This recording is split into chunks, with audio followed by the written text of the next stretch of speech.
Fala pessoal, boa noite. Estamos aqui mais uma vez no Podcler, nesse podcast cujo objetivo é dar vozes às pessoas que possam agregar conhecimento num bate-papo descontraído, sem nenhuma informalidade. E hoje estamos recebendo nosso privilégio de receber o perito Leal, ele que é dos quadros da Polícia Civil do Estado de Minas Gerais há mais de 20 anos, e está aí 21 anos.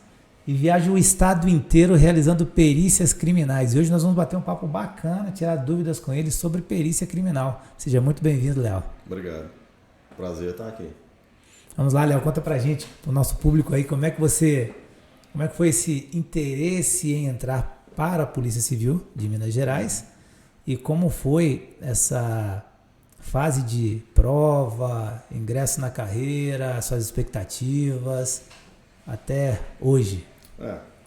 Pois é, eu vou começar aqui desde o início, né? Eu era um rapaz que gostava muito da área da engenharia, né? Então eu cursava engenharia mecânica há muitos anos atrás. Então hoje eu estou aí há mais ou menos 21 anos na polícia. Então só para a gente desenvolver aqui como que foi o meu início de carreira. Então eu gostava muito da área da engenharia. Fazia um curso de engenharia na época, isso em 1995, se eu me lembro. E aí era uma época que a engenharia estava muito ruim, não tinha perspectiva, né, de emprego para engenheiro. E nessa época eu já estava mais ou menos no meio do curso, quinto período, sexto período, que eu me lembro. Eu resolvi trancar a faculdade. Tranquei a faculdade. E aí surgiu a oportunidade da aula de matemática, da aula de física, que era uma área que eu gostava muito. Surgiu uma oportunidade da aula para concurso, curso preparatório, para quem estava tentando a carreira de investigador de polícia na época. Ainda era nível de segundo grau, porque hoje o investigador é nível de terceiro grau. E aí eu comecei a dar aula para essa turma. E aí, nessas aulas, começou a despertar um pouco o interesse, né? Eu nunca tive pretensão de entrar para a polícia. E meu sogro foi delegado de polícia. Ele trabalhou muitos anos como delegado de polícia. E nessa época ele falou, por que você não faz o concurso da polícia? Eu falei, ele chama Kleber. Eu falei, seu Kleber, eu nunca pensei em entrar para a polícia. Pô, você está dando aula aí para quem vai tentar a carreira de investigador. Faz o concurso. Eu falei, vou fazer então. Fiz o concurso, mas sem pretensão nenhuma de entrar. Assim. Vou fazer por fazer. E aí fiz agradar o sogro, pelo menos. Né? Agradar o sogro. E aí consegui entrar. Fiz a prova, fui bem na prova, passei. Fui para a academia de polícia. Fiquei lá 6 meses. Na época o concurso, Eu também fui da polícia ficava muito tempo. Fiquei 6 meses na academia e comecei a gostar. Né? E saindo da academia eu fui trabalhar em Divinópolis como investigador de polícia. Trabalhei na rua com a investigação, comecei a gostar muito. Eu era um cara muito tranquilo, basicamente não tinha muito perfil para policial. Mas quando a gente entra para a polícia acaba que você vai aprendendo, você vai ficando mais esperto. Né? E aí eu fui ficando um cara bem mais esperto que eu era. E quando eu comecei a trabalhar também, uma parte, eu falei, eu tenho que voltar aos estudos. E nessa época eu via o perito trabalhar. Né? Eu era investigador, teve uma época que eu fui trabalhar como plantonista e eu questionava os peritos quando tinha crime, tinha acidente de trânsito. Eu achava isso muito interessante, achava a carreira muito interessante. Conversava com os peritos, eles contavam as histórias, como que era. Às vezes eu acompanhava os peritos, deixa eu ir com você, deixa eu ver como é que funciona. E gostei muito da carreira de perito. Aí eu resolvi fazer outra faculdade.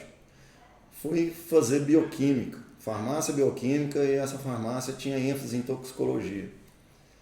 Quando eu entrei para a faculdade, nessa época, né, da farmácia, eu já começava a estudar desde o primeiro período.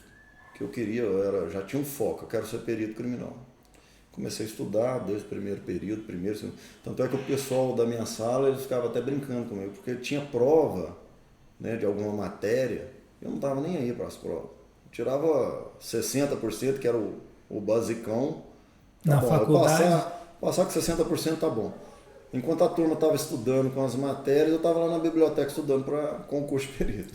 Pegava a prova, as provas antigas, ia estudando, aproveitava a biblioteca da faculdade, pegava os livros, ia estudando, toxicologia, biologia, química. E quando eu formei, teve um concurso e, graças a Deus, consegui entrar. E estou aí até hoje.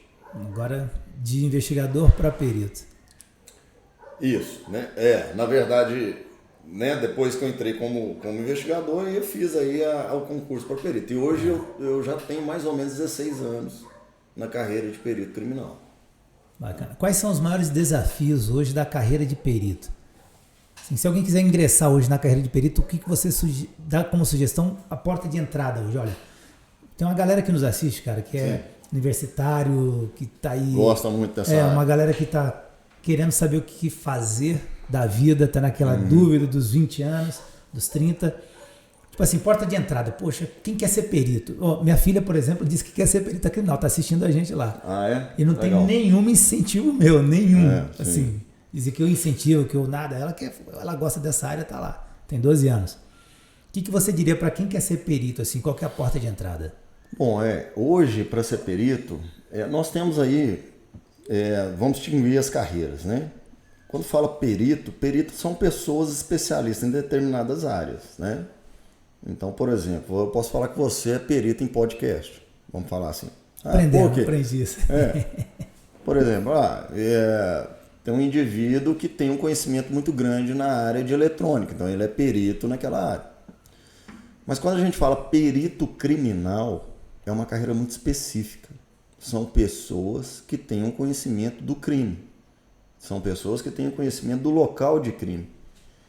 Então não são qualquer pessoa, são pessoas que têm aquele contato com o local, são pessoas que foram treinadas para identificar o que aconteceu naquele local onde ocorreu o crime, né? Existe um treinamento para ser perito. Isso. Um curso de formação.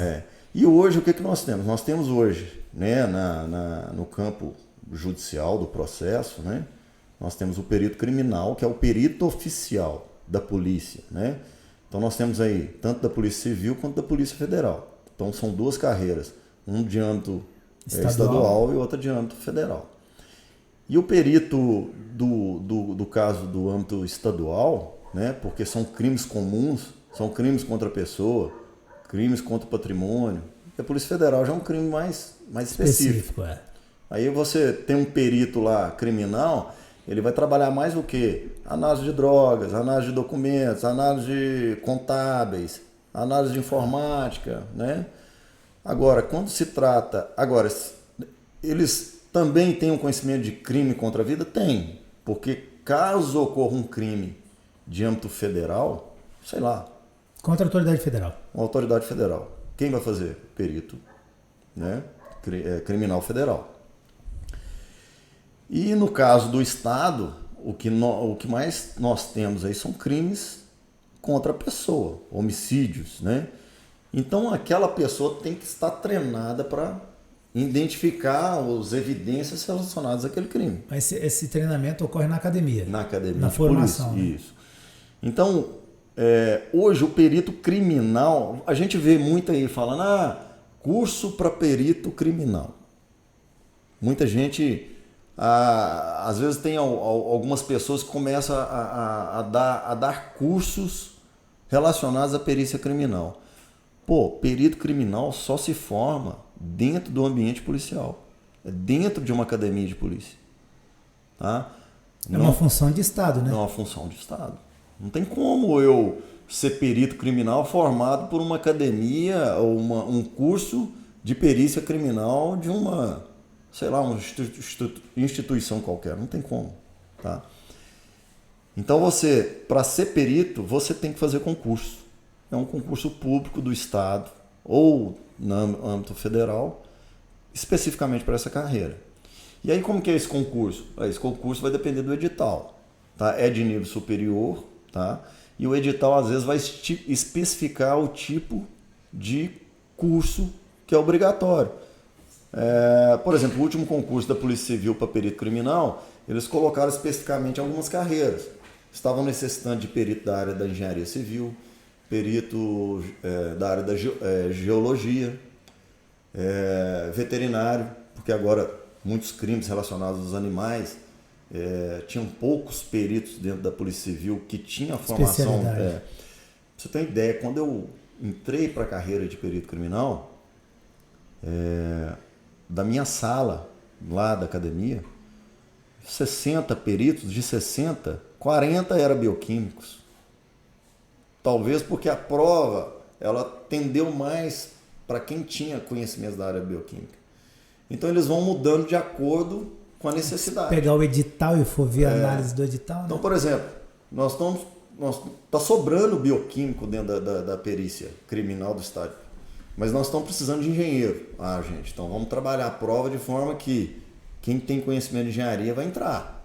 Então vamos pegar pesado na matemática, vamos pegar pesado na física, de algumas áreas específicas, entendeu? Então é isso.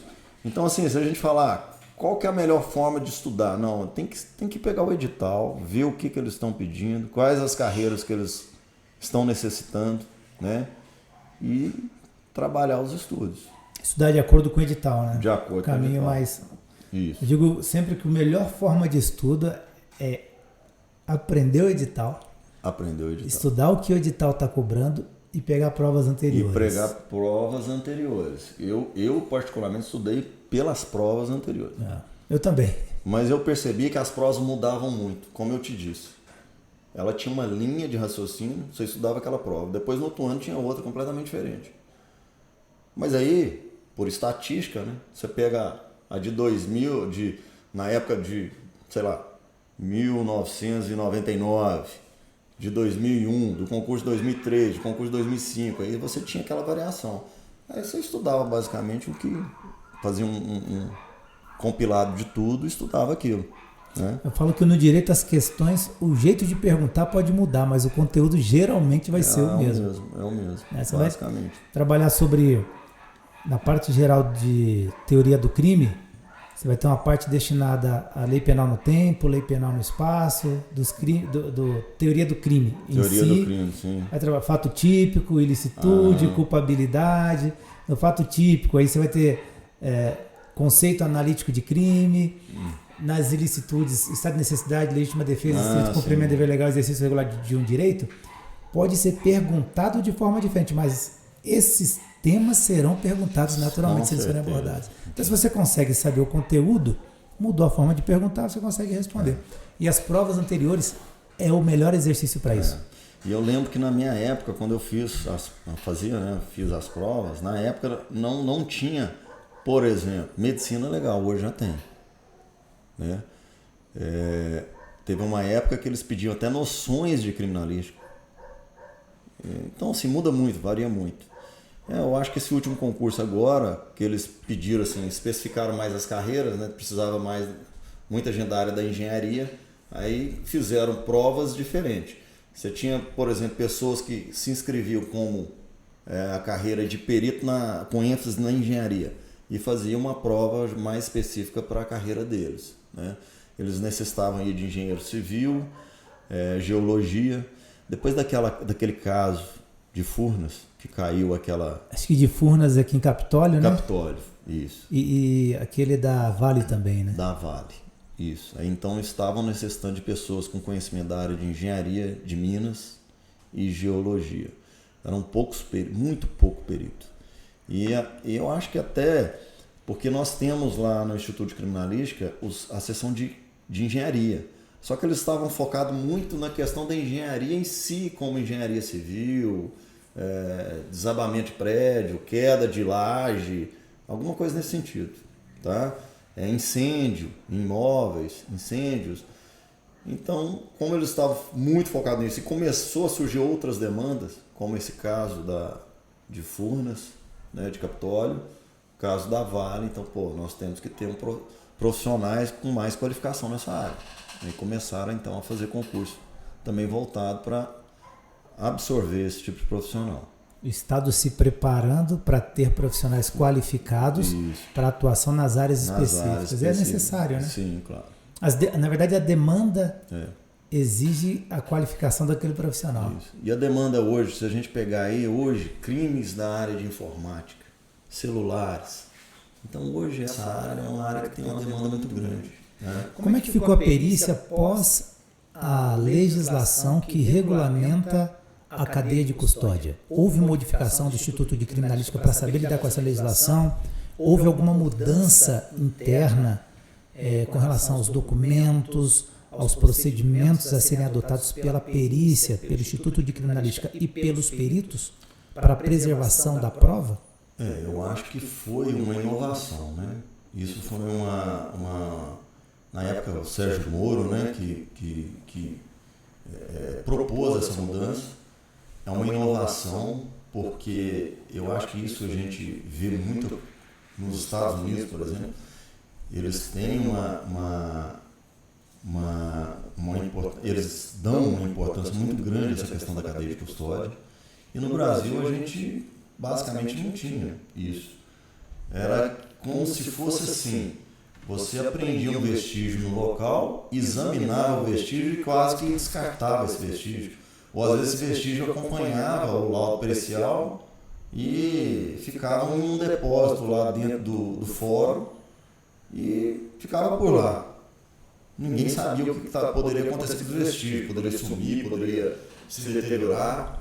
E se necessitar uma nova análise desse vestígio? Então era quase impossível.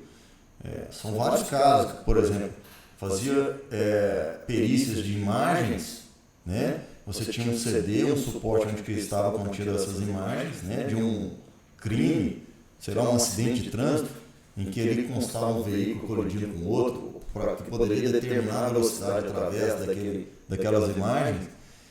E esse CD acompanhava o laudo, ia junto lá com o processo no fórum e se perdia.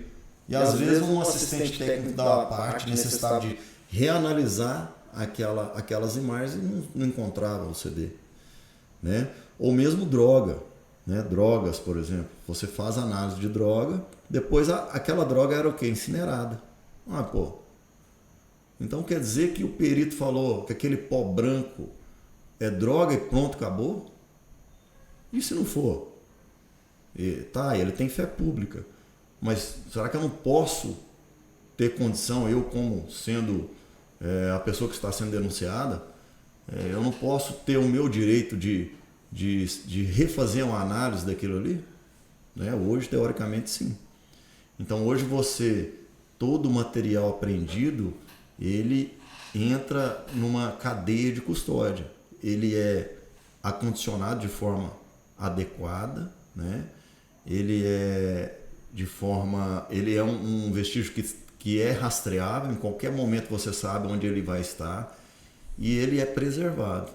Então, se daqui 5 anos você quer reanalisar aquele vestígio, você teoricamente vai ter condição. Então, profissionalizou a nível de preservação de provas materiais. Então, isso hoje está sendo preservado. E a competência para fazer a apreensão desses vestígios, o acondicionamento, o transporte e a análise é de quem? Do perito criminal. Então hoje, com a inovação da lei, né, toda essa rastreabilidade ela está dentro do âmbito da perícia criminal. Então nos pegou de surpresa, porque nós não temos, ou basicamente nós não temos uma estrutura ainda montada para absorver isso assim de um dia para a noite, né? Nós temos que nos preparar para isso. Nós temos que ter um centro de custódia preparado, né? Com toda a infraestrutura necessária para receber esses vestígios, serem armazenados adequadamente, porque tem vestígios, por exemplo, vamos colocar vestígios biológicos. Como que eu vou preservar esses vestígios em qualquer ambiente? Tá? Então tem que ter um ambiente refrigerado, por exemplo. As drogas tem que ser também de forma adequada, né? Armamento de fogo, eu tenho que ter pelo menos um ambiente que tenha proteção, segurança, né? Segurança, né? Então, assim, nós estamos caminhando, né? A perícia do Estado de Minas está caminhando como todas as outras do Brasil. Nenhuma pegou de surpresa todo mundo, Mas isso vai ser bom para todo mundo, vai ser bom para a sociedade, né? Essa questão da cadeia de custódia. Eu vi que o ministro Ribeiro Dantas, se eu não me engano, do STJ, dia 17, semana passada, eu acho, anulou um processo inteiro por ausência de documentação da cadeia de custódia. Foram feitas apreensões e não foi feita a documentação, ou seja, não havia formas de saber quem manuseou aquilo, quem teve acesso àquele material, não houve o acondicionamento, a lacração, quem deslacrou, quem fez, não tem o atestado de que o perito teve contato com aquilo.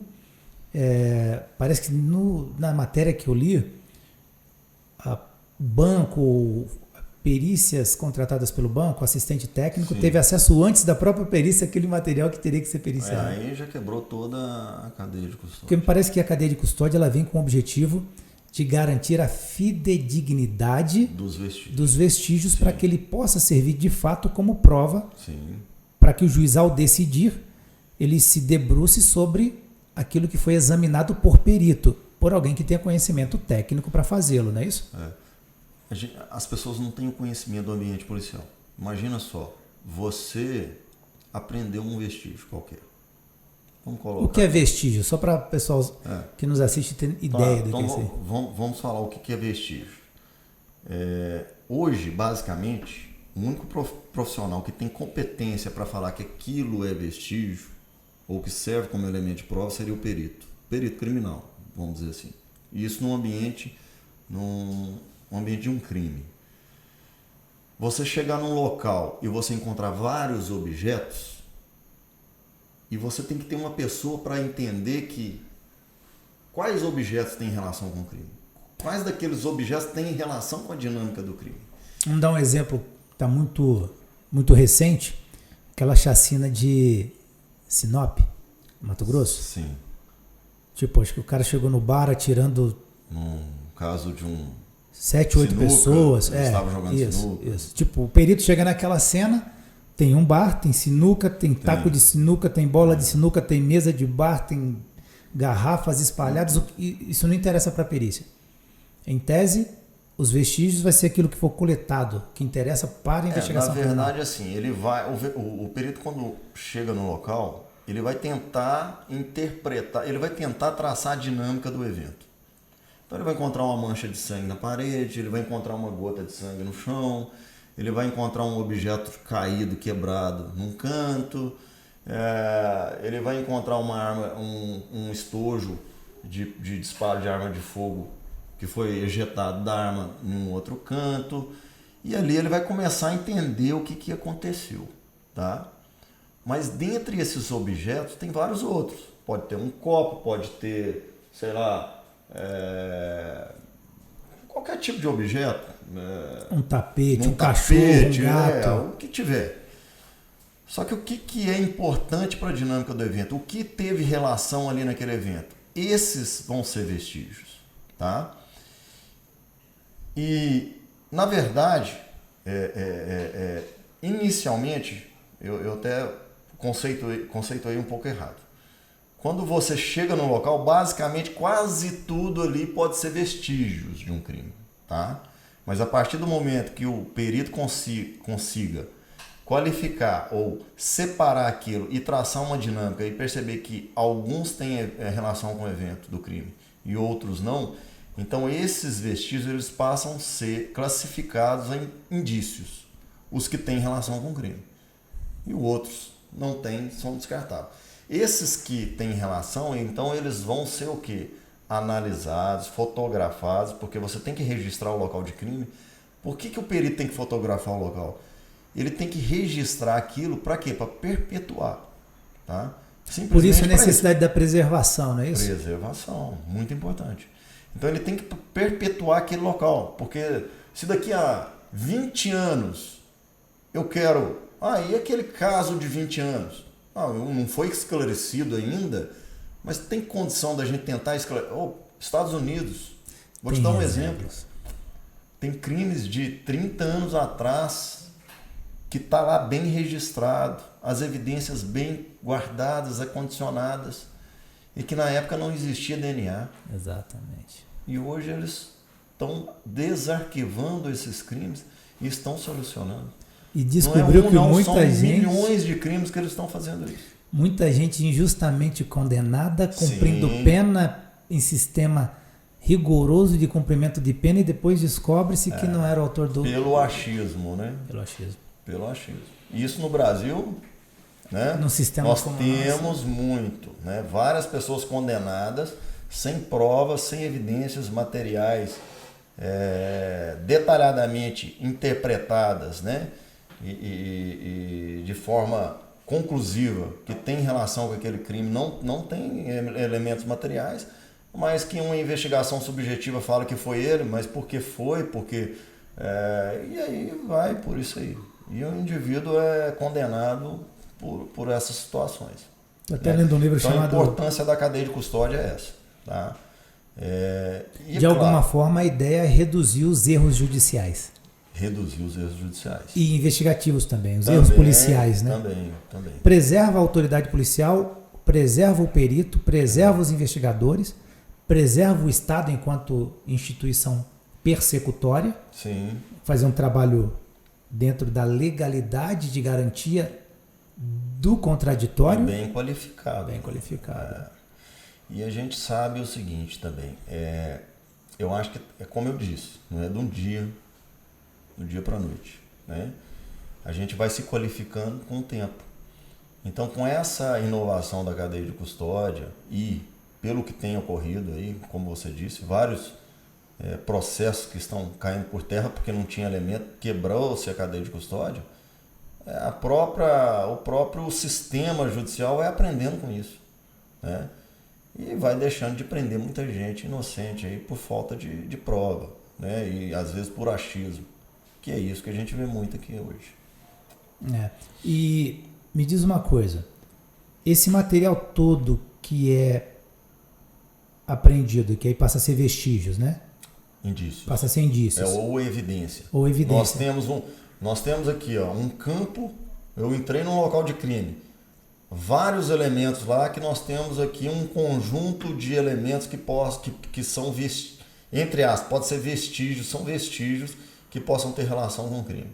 A partir do momento que o perito interpreta aquele elemento e leva a crer que aquele elemento tem relação com o crime, ele passa a ser classificado como evidência ou indícios. Então aí ele passa a registrar, né, aquela evidência no local onde ela estava, tá?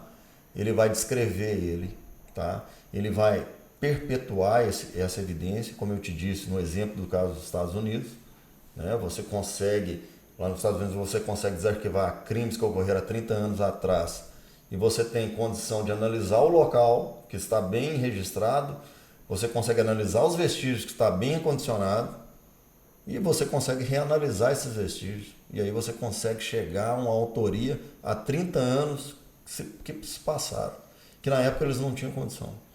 E a partir desse momento, esses vestígios eles devem ser coletados devidamente, acondicionados, né, analisados e depois, posteriormente, armazenados em uma central de custódia. Isso é a competência de quem? Da perícia criminal. Hoje, da perícia criminal. Do Instituto de Criminalística, então? Na verdade, nós temos perícias regionais, né? Sim. E nós temos o Instituto de Criminalística que está em Belo Horizonte, que é onde estão concentradas todas as especificidades da perícia, né? Da perícia criminal. Então lá nós temos vários setores, acidente de trânsito, crimes contra a vida, informática e tal. Mas a nível regional, então vamos pegar aqui a região de... Qual que é a regional daqui? Pouso Alegre. Pouso Alegre, né, que atende aqui. Um crime que ocorre aqui na cidade de São Gonçalo do Sapucaí. Então, o perito que atendeu o local aqui, se ele encontrar, por exemplo, estojos relacionados àquele crime, né, um caso de homicídio, esses estojos, então, vão ter que ficar armazenados na central de custódia de Pouso Alegre. Tá? Isso deu uma ajuda muito grande para os escrivães de polícia, né? Porque isso ficava guardado junto com os escrivães. Isso ficava naqueles armários, assim, que né? Não tinha uma embalagem adequada. Não tinha lugar, não tinha nenhuma estrutura. Sim. A polícia nunca dispôs de uma estrutura adequada para o armazenamento de muitos desses Agora, materiais. uma coisa que nós temos que entender nós temos uma situação complicada quanto à apreensão dos vestígios. Por exemplo, vamos pegar um caso em que a polícia militar entra numa casa com mandado de busca e apreensão de uma casa. Tá. Eles vão coletando tudo que vem na frente. Por exemplo, vamos dar um exemplo. Então eles não vão coletar um elemento que tem relação com o crime. Porque talvez ali naquele momento eles não souberam interpretar. Mas levaram. Quando a gente se trata de crime de tráfico de droga, o que você vai coletar ali? Às vezes a droga, né? Às vezes algumas embalagens, né? Tem a relação. Que tem a relação, balança de precisão e tal. Mas às vezes vão levando vários outros objetos. Ah, não, mas talvez uma televisão. Não, porque um indivíduo, segundo informações que nós tivemos, ele trocou uma televisão em droga. Aí leva mais não sei o que, leva mais... Pô, mas não tem relação, assim... Relação segundo informações, mas relação com o crime em si, que o perito ali naquele momento poderia interpretar, pô, não é. Então, um problema da cadeia de custódia vários materiais que eles mandam pra gente que não tem relação, que não tem o porquê apreender esse tipo de objeto. Mas o certo não era o perito fazer a apreensão? Mas às vezes num local, às vezes não tem a presença. Por exemplo, um mandado de busca e apreensão de uma equipe de investigadores de polícia, né? Entendi. Às vezes eles vão aprender. Mas assim, o grande problema da cadeia de custódia hoje é isso. É trazer objetos que não tem relação em nada com o crime. O que tem a ver, por exemplo, uma televisão com crime de tráfico de drogas? Pô, eu vou armazenar isso na cadeia de custódia para futuramente eles falarem, pô, eu quero analisar essa TV. Nexo nenhum, né? Nenhum nexo. Então hoje é um grande problema nosso, é isso. E aí você, basicamente, se for dessa forma, você tem que ter o quê? Um ambiente gigantesco para começar a aprender esse tipo de... uma lixaiada aqui, né? Que vai aprendendo. Então nós temos que limitar às evidências e os vestígios que têm relação com aquele crime. Né? Entendi. E como é que funciona o lance da perícia digital hoje, que está muito em voga, os crimes digitais? Hoje nós temos, né, tanto na área de, vamos pegar como exemplo o estelionato, né? Nós temos várias questões... Bitcoins, essas coisas aí, rede social, clonagem de rede social, clonagem que fala? É isso. É clonagem, né? Invasão de dados, uso de dados bancários, e agora você faz cadastro. Acho que todo lugar hoje pede CPF, pede e-mail, pede telefone, e aí as pessoas usam esses dados. Você cadastra numa empresa, nas lojas americanas, por exemplo, para fazer uma compra, de repente esses dados vão circular em outros lugares. O problema hoje é que são informações muito novas, né? E acaba que a própria polícia às vezes nem consegue acompanhar. Porque coisas que vão surgindo do dia... Tecnologia, né? Vão surgindo. Muito avançada. E acaba que você tenta acompanhar, principalmente a questão do crime do estelionato. O estelionato digital é o principal. A polícia tenta acompanhar, mas ela às vezes está sempre atrás. E o estelionato está na frente. Porque essa é a função do estelionato. Tira uma dúvida, que acho que todo mundo... quer estar na frente da polícia, e ele... O crime se renova, o crime se reinventa, né? Uma dúvida acho que o pessoal tem, e eu também tenho. É possível descobrir, através do IP de uma máquina, quem acessou a rede social? Um exemplo. Por exemplo, fulano teve a conta dele clonada. Ele não acessou a rede social dele lá, o Instagram. Sim. Ele não acessou. Alguém acessou. Sim. Como é que ele vai saber descobrir num universo quem que acessou? Porque a internet é... Cara, eu acho que isso, assim, eu não tenho muito conhecimento muito dessa área, mas eu acredito que esse tipo de informação ela só consegue ser repassada através do próprio empresa que está gerenciando. Então, por exemplo, o próprio Instagram, Ele teria consegue controle disso, né? E aí é só através de uma ordem judicial. Porque você, por si só, fazer uma análise de dados sobre isso, eu acho pouco provável você conseguir alguma informação relacionada a isso, né? Uma matéria comum hoje, que está tipo assim, na pauta do dia já faz um tempo, é sobre a regulação da internet. Porque nós, né, o último período eleitoral foi um bombardeio de desinformação, e que não dava tempo da desinformação ser desmentida. Sim. E aquela ideia, uma mentira contada várias vezes acaba ela não vai virar verdade, mas no inconsciente, sim, ou no consciente coletivo, né? Sim. Ou no inconsciente coletivo, ela acaba se tornando verdade porque não dá tempo de desmentir. Sim. Né? O que você acha? Como é que isso vai ajudar a perícia? Essa regulamentação talvez vai ajudar a perícia nas investigações dos crimes digitais? Tipo, ter um protocolo, ter uma identidade de quem publicou aquilo, de quem divulgou aquilo? Na verdade, existem vários protocolos, né? Toda a perícia, ela trabalha dentro de metodologias. E essas metodologias, às vezes, são metodologias até internacionais, tá? E que são protocolos internacionais. Mas, no caso da informática em si, do crimes, né, de digitais, o que está muito... nós temos certos limitadores para identificar, como eu te disse, muitas informações você só consegue através de quem gerencia aquilo. Então, através do Facebook, para te passar informações, através do Instagram. E a empresa está lá nos Estados Unidos? Infelizmente. Então, você, às vezes, não consegue. Eu acho que, como eu te disse, eu não tenho muito conhecimento nessa área, mas o pouco que eu tenho, eu acredito que os limitadores são isso. Então, vai depender, esses protocolos vão depender também de protocolos judiciais, né? Porque não é só a perícia que vai resolver isso, vai depender de uma ordem judicial para te ajudar a fazer as análises dessas evidências, né? Porque só informações que são repassadas pelo próprio quem gerencia essas redes sociais, né, que é a própria rede social, basicamente. E, tipo, o juiz não está obrigado a decidir conforme o laudo pericial, né? Sim. Mas o laudo pericial é, de alguma forma, uma prova técnica, um conhecimento técnico. Você conhece algum caso que você atuou assim, que o juiz falou, não, vou ignorar isso aqui, vou decidir do meu jeito? Não, eu particularmente não conheço. Mas imagina só, eu penso... Às vezes eu penso como que seria a visão de um juiz. Vamos colocar a seguinte situação, um acidente de trânsito, tá?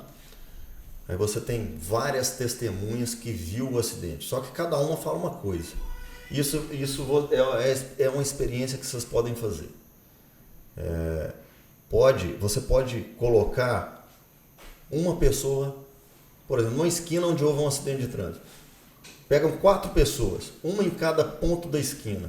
Uma visão diferente de cada um. Cada uma vai falar uma coisa.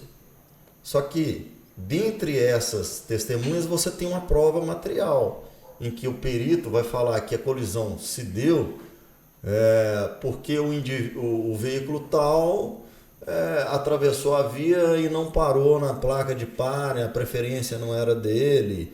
Naquele momento, ele estava com uma determinada velocidade. Isso foi ele chegou àquela velocidade por decorrência ali daquela marca de frenagem, mais os movimentos pós-colisão dos veículos, né? Cara, eu tenho uma dúvida cruel. Pela marca de frenagem, vocês conseguem estabelecer a velocidade que o veículo estava? Sim, mas isso é um dos pontos que você consegue determinar. Porque imagina só, eu tenho 2 veículos. Vamos lá, pega aí. Vamos lá, eu tenho aqui, vamos pegar a seguinte situação. Eu tenho uma situação parecida com essa aqui. Então eu tenho um veículo que estava trafegando em baixa velocidade numa rodovia. E eu tenho um veículo aqui que estava em alta velocidade. Entretanto, e a luminosidade estava o quê? Muito baixa. Era 5 horas da manhã. E esse veículo aqui estava com as lanternas traseiras apagadas. Esse indivíduo aqui, teve pouca percepção desse veículo. Por quê? Porque ele estava com excesso de velocidade e esse veículo estava com baixa velocidade. Ele atinge a traseira desse veículo violentamente. Vou te dar um exemplo com um caso que eu estou estudando. E atinge esse veículo violentamente, a ponto de 6 pessoas aqui dentro morreram. Tá? E esses 2 veículos após essa colisão são arrastados, acoplados. Esse veículo quase que adentrou dentro desse veículo. Foi a metade dele. Tá? E esse movimento pós-colisão, eles andaram aproximadamente 200 metros até parar. E depois aqui começa a incendiar e 6 pessoas morrem carbonizadas. Então o que o perito vai... qual que é a primeira coisa que eu tenho que saber aqui de um caso desse? A luminosidade, eu sei que estava baixa a luminosidade. Lanterna traseira, por que você acha que... mas falaram que a lanterna estava queimada. Dá para fazer análise se a lanterna estava queimada? Principalmente se for um veículo... olha como é que a perícia é interessante. Se for um veículo antigo, em que as luzes... as lâmpadas são através de fio de tungstênio, né? É possível, pra você ter uma ideia. É possível saber se ela estava queimada, mesmo pós-colisão, ela fragmentando toda destruída. Se você conseguir coletar e analisar, é possível saber se naquele momento ela estava acesa ou não, no momento da colisão, tá? Mas são análises microscópicas que é feito, tá? E eu preciso saber a velocidade. Tinha marca de frenagem? Sim, quando o veículo aproximou dele, percebeu, freou. Então ele deixou uma marca de frenagem. Mas aí ele colidiu e arrastou por 200 e tantos metros. Aí o que o perito tem que saber? Ele tem que interpretar essa dissipação energética. Ele tem que pegar essa marca de frenagem, ele sabe que, de acordo com uma determinada marca de frenagem, por exemplo, a ABS, eu tenho um coeficiente de arrasto, um coeficiente de atrito do arrastamento do pneu na pista. Em um determinado quantidade de distância, eu sei que dissipou tanto de energia, e essa energia transformada em velocidade corresponde a uma velocidade tal que esse veículo estava. Somado a isso, eu tenho um deslocamento de 2 massas acopladas. 200 metros depois, eu tenho uma energia cinética aqui, de início ao fim até eles pararem. E de acordo com o arrastamento ali também, do coeficiente de atrito, massa, aceleração. E você chega a determinadas velocidades. Isso. Bacana, cara, legal. Nós chamamos de conservação de energia, quantidade de movimento. E ajuda muito, né? Porque eu acho que para um juiz decidir um caso de acidente de veículo sem um laudo pericial, só com base em depoimentos de testemunhas, fica complicado. É uma coxa de retalhos, né? Aí você tem uma testemunha aqui que fala assim: nossa, o veículo que bateu na traseira estava a 180 km por hora. Mas como assim? Não, olho? Eu vi, ele estava a mais de 150 km por hora. E outro fala, estava tanto, estava... Mas aí a hora que o perito vai analisar, ele chega à conclusão que esse veículo estava a 60 km por hora e esse aqui estava a 130. E a testemunha, não pode. Mas aí você tem um veículo que às vezes tem uma massa muito maior e relacionado a um outro veículo que tem uma massa menor, né? Aí quando você vai analisar, para você ter uma ideia, esse caso é muito interessante, que por que esse veículo não bateu na traseira e o veículo que estava à frente não... É claro, vai haver uma deformação grande aqui, tá? Poderia ter morrido os ocupantes? Sim, porque eles vão tomar uma pancada atrás tão grande. Imagina só, você está sentado aqui, toma uma pancada atrás inesperada. Se eu calculei que esse veículo aqui está a 140 km por hora e está a 60, qual a diferença de velocidade? Eu tenho que 80. É como se eu estivesse sentado aqui e vem uma massa gigantesca atrás de mim e mudou a minha inércia, que a gente fala, de 0 para 80, de uma hora para outra, numa aceleração gigantesca. Então você tem um corpo em que o seu centro gravitacional está aqui no seu abdômen, no seu tronco, e a sua inércia, a cabeça tem uma inércia muito grande. Quando eu desloco, a minha cabeça tende a ficar o quê? Para trás. E quando você tem essa mudança de velocidade do 0 para 80, numa aceleração muito grande, qual a tendência? A minha cabeça, a minha cervical fazer isso. Se eu não tenho um encosto aqui, eu vou quebrar minha cervical. O encosto é a mesma forma se eu tomar uma pancada lateral. Tá? Eu vou fazer isso de uma forma tão violenta que eu vou fraturar a minha cervical. Nesse caso específico aqui, esse veículo adentrou quase a metade desse veículo. Pô, mas aí você fala, por que esse veículo quase adentrou na metade desse veículo aqui? Você não acha que a alma do para-choque que está aqui, a alma do para-choque você sabe, é o para-choque. Só que o para-choque hoje que nós temos nos veículos é o quê? É uma capa, que lá atrás dessa capa tem nós chamamos de alma, que é o quê? É uma barra de ferro para proteger pancadas atrás ou na frente, tá? E essa alma de para-choque está ligada no chassi. Você tem um chassi do veículo aqui, ó, embaixo. Está ligado. Então tem uma alma na frente e outra atrás. Isso está ligado. Quando eu tomo uma pancada grande ali, eu estou movimentando o veículo, o chassi do veículo, teoricamente. Só que nesse caso aqui eu não movimentei o chassi do veículo. Eu movimentei a lataria do veículo, porque esse veículo aqui penetrou aqui até a metade. Eu não bati alma de para-choque com alma de para-choque. Mas quando você considera em que as almas de para-choque do veículo tem que ter uma altura compatível, por exemplo, entre aspas, vamos colocar que as almas de para-choque tem que ter 50 centímetros do chão. Por quê? Porque se eu tenho um veículo, uma SUV, bater com um veículo qualquer, um sedã, vai dar alma com alma. E é para proteger. Porque senão uma SUV bater em cima dessa alma e penetrar no porta-mala do veículo, porque é uma lataria fina, ia deformar muito e atingir quem estava sentado atrás, ia matar. Então tem que ser alma com alma. Mas olha que interessante esse caso. Esse caso aqui, quando você vai analisar por que esse veículo penetrou, é porque a alma dele estava mais baixa do que esse aqui. Ah, mas por que estava mais baixa? Porque esse veículo aqui estava com 6 pessoas.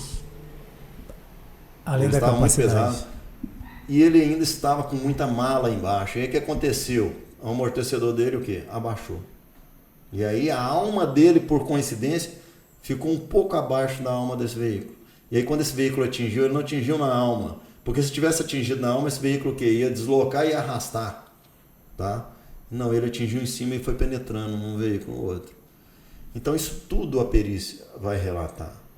E vai mostrar para o juiz, realmente o perito fez uma análise tão aprofundada do caso, ele determinou a velocidade, o cara falou que estava 180 e agora ele falou, não, o veículo estava 130, mas olha a deformação que ele causou, ele estava 180, não, mas por que isso?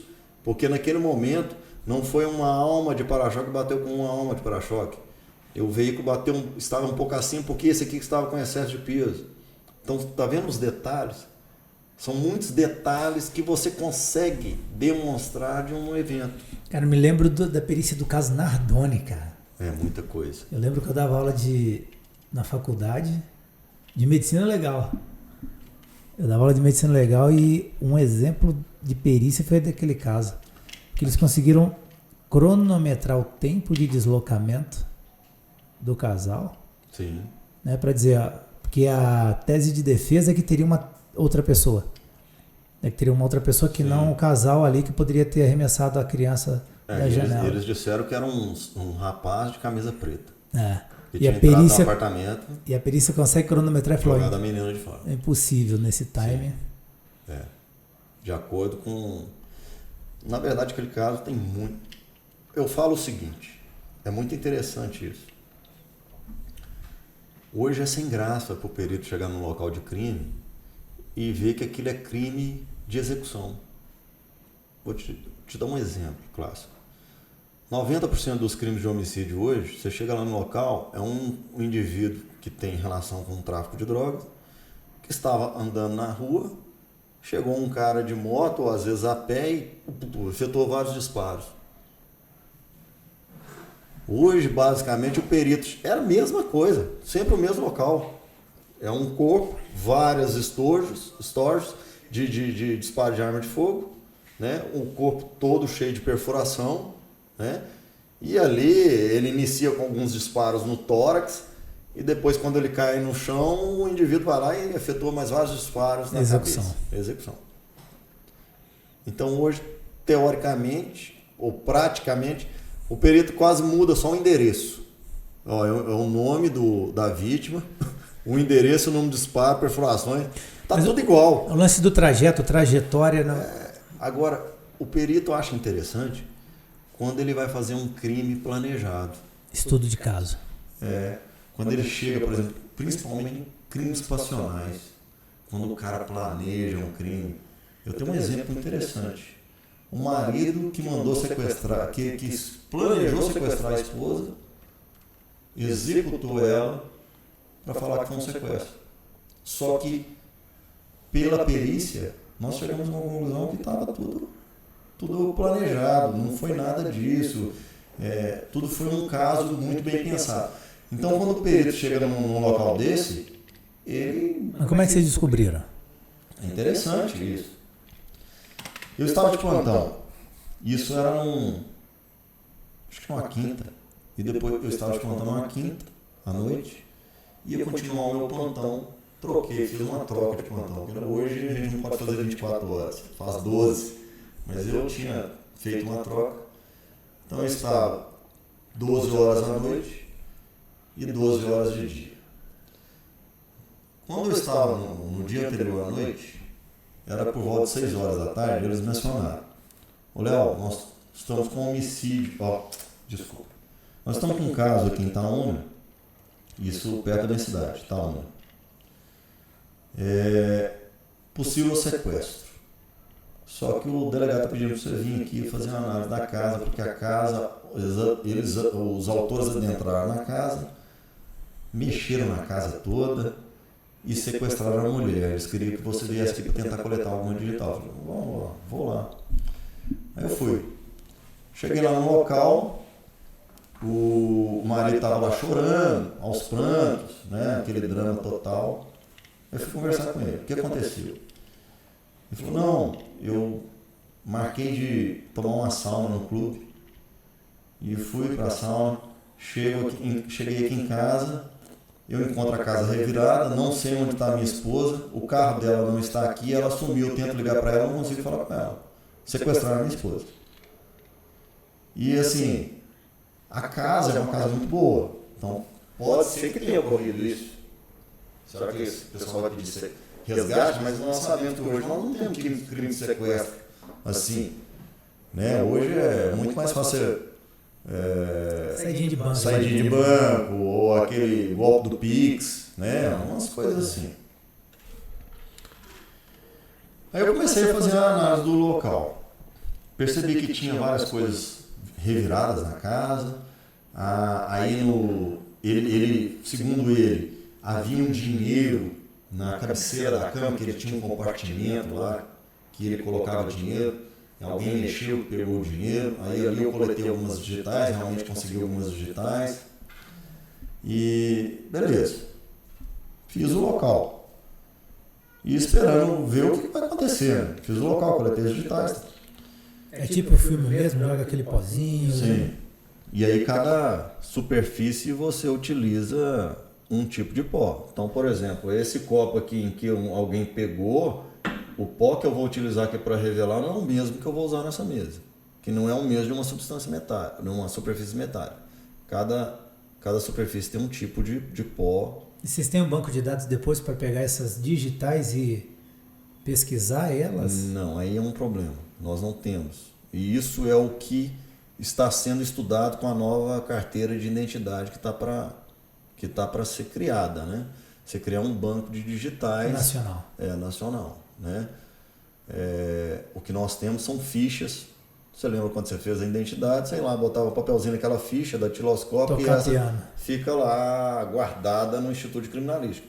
Às vezes, quando você necessita, eu preciso que compara essa digital com um suposto, você tem que ter um suposto suspeito, porque eu não tenho condição de mandar uma digital para lá e pedir para eles conferir com todas as fichas da datiloscópio. Porque nas séries que a gente assiste, joga digital, computador... Isso é um software que chama AFIS. E ele existe, um americano criou esse software há muitos anos atrás. E sim, eles têm um banco de dados. Muito eficiente, né? Mas também não é eficiente como você vê nos seriados. Precisão, não. Você joga digital lá e tá aqui o fulano de tal. Não é assim. Aquilo é porque para dar uma falsa impressão de que funciona, mas não é.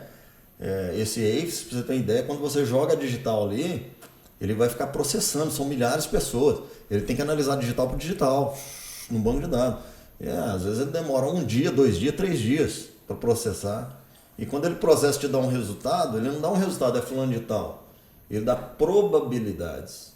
Probabilidade de ser fulano de tal, tantos por cento. Probabilidade de ser fulano de tal, tantos por cento. Então, às vezes, ele te dá ali um campo de 15 pessoas e dessas 15 você vai... Aí entra o perito novamente. O filtro, né? É o filtro. Aí o perito vai ter que analisar. Vamos pega a digital dessa fulano de tal aqui para mim. E analisa.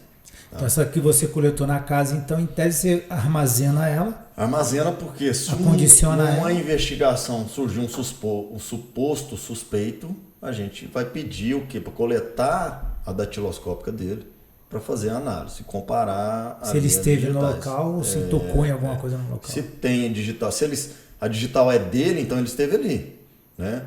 Mas pode ser alguém da casa? Pode, né? Então aí, mas vamos lá. No outro dia, quando eu estava saindo do plantão, eles me ligaram.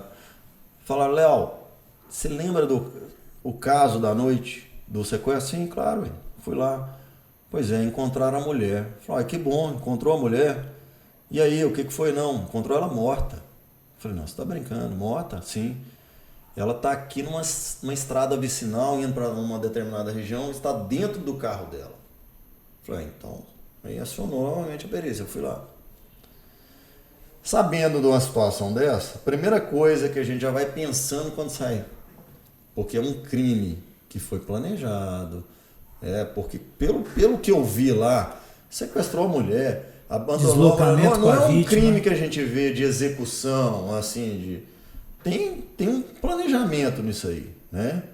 O cárcere, deslocamento com a vítima, tempo com a vítima. Isso.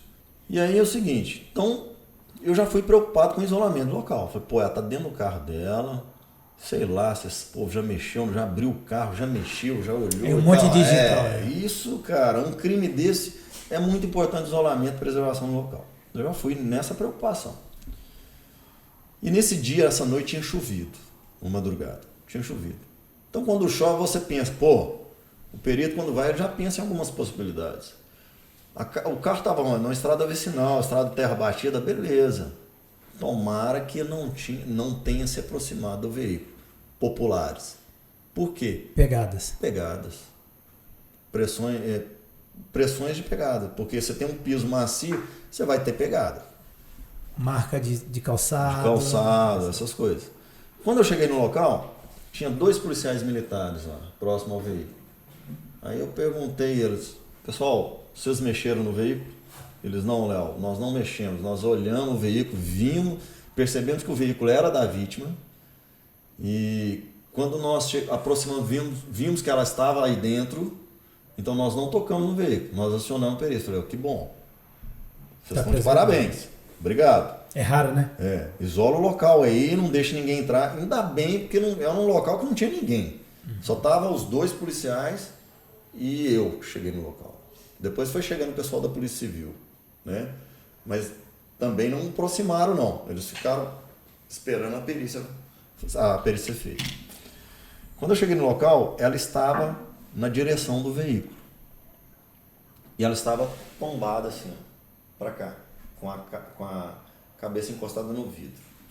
E de cara eu já percebi um disparo de arma de fogo bem aqui na região temporal esquerda dela, tá? Olhando mais atentamente, eu percebi que ela estava parcialmente carbonizada nessa região. Como se um fogo tivesse pegado nela aqui. Cabelo queimado, essa região aqui um pouco carbonizada. E aí, comecei a analisar o veículo. Abri o veículo, o veículo dela. Aí, a primeira coisa que eu queria analisar, será que essa mulher, ela está na direção... É estranho isso, ela foi sequestrada, será que o cara botou a arma na cabeça dela e obrigou ela a dirigir até aqui? Aí quando eu analisei, você vê que por mais que você planeje um crime, você sempre deixa alguma coisa que não corresponde à dinâmica. Eu percebi que, a hora que eu levantei o pé dela, ela não alcançava os pedais de aceleração e nem de freio. O banco estava muito atrás. Não era ela que estava dirigindo o veículo. Tá? Foi plantada ali. Ela foi colocada ali por algum motivo. Tá? Ela não era ela. Eu percebi isso. E além do mais, tinha outras evidências que mostram que não era que ela estava lá. Do lado, no outro banco, tinha um chumaço de jornais. E estava com um cheiro muito forte de diesel dentro do veículo. E esse jornal estava parcialmente queimado. É como se tivesse tentado essa pessoa queria sumir com todas as provas. Ele deixou o corpo lá, fechou, ateou fogo, colocou um material combustível ali, não sei se é gasolina ou diesel, estava um cheiro muito forte. Colocou fogo, fechou o carro. Só que como estava chovendo, ele teve que fechar os vidros. E aí o fogo ali, quando começou a consumir todo o oxigênio, porque o fogo necessita de oxigênio. Se apagou. Ele se apagou. E o cara já tinha ido embora, achando que o carro todo ia ser carbonizado, ia sumir com todas as evidências, e ele não foi para frente o fogo. Então foi bom nesse sentido. Quando eu fui analisar o veículo ainda, eu percebi que na lataria do veículo havia alguns fios de cabelo. Então havia, por exemplo, na lataria da porta do carro, mas na porta traseira do veículo, havia um fio de cabelo assim. O cabelo dela estava parcialmente molhado também. Mas na traseira aqui do veículo, ó, tinha um cabelo aqui nessa região, aqui na traseira também outro veículo, outro cabelo, e aqui também outro cabelo. É como se ela estava aqui no veículo, possivelmente já estava morta. Deslocou em todos os lugares do veículo. Esse cara pegou ela no colo, e a hora que ele foi deslocar com ela daqui e colocar ela aqui, ele encostou o cabelo na lataria. Pro lado de fora. Lá de fora. E alguns cabelos ficaram presos na lataria, porque ela estava com o cabelo molhado. E o interessante é que quando ela estava no banco traseiro, ela estava com esse braço aqui, assim, ó. Aqui, ó. Ela estava desse jeito. Então, como se, no momento que ele foi colocar ela no banco, esse braço aqui, ó, tocou aqui no encosto, e quando ele jogou, o braço foi para trás. Ela não estava aqui desse jeito, ela estava com o braço atrás. Então, tudo mostrava que ela foi colocada nesse banco. Ela estava desse lado. E aí eu comecei a analisar, então, os ferimentos dela. Ela, de cara, tinha um disparo de arma de fogo aqui na região temporal. Só que quando eu fui analisar o ferimento, esse ferimento, ele não tinha evidência de ter sido produzido em vida, ou na transição vida-morte. Ele não tinha sinal vital. É um ferimento que foi produzido pós-morte.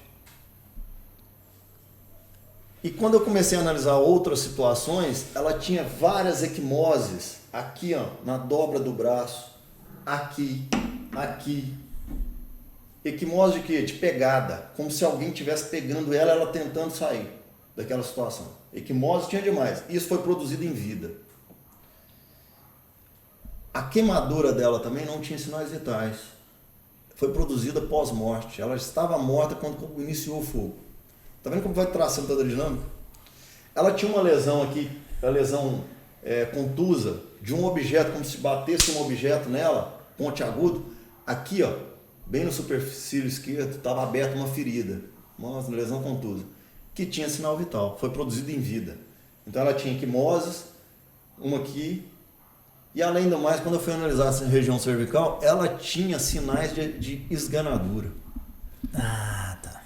E quando fui analisar, ela tem sinais de esganadura, equimose aqui na região do pescoço, sinais de esganadura, então ela tem que ter sinais, possivelmente, de asfixia.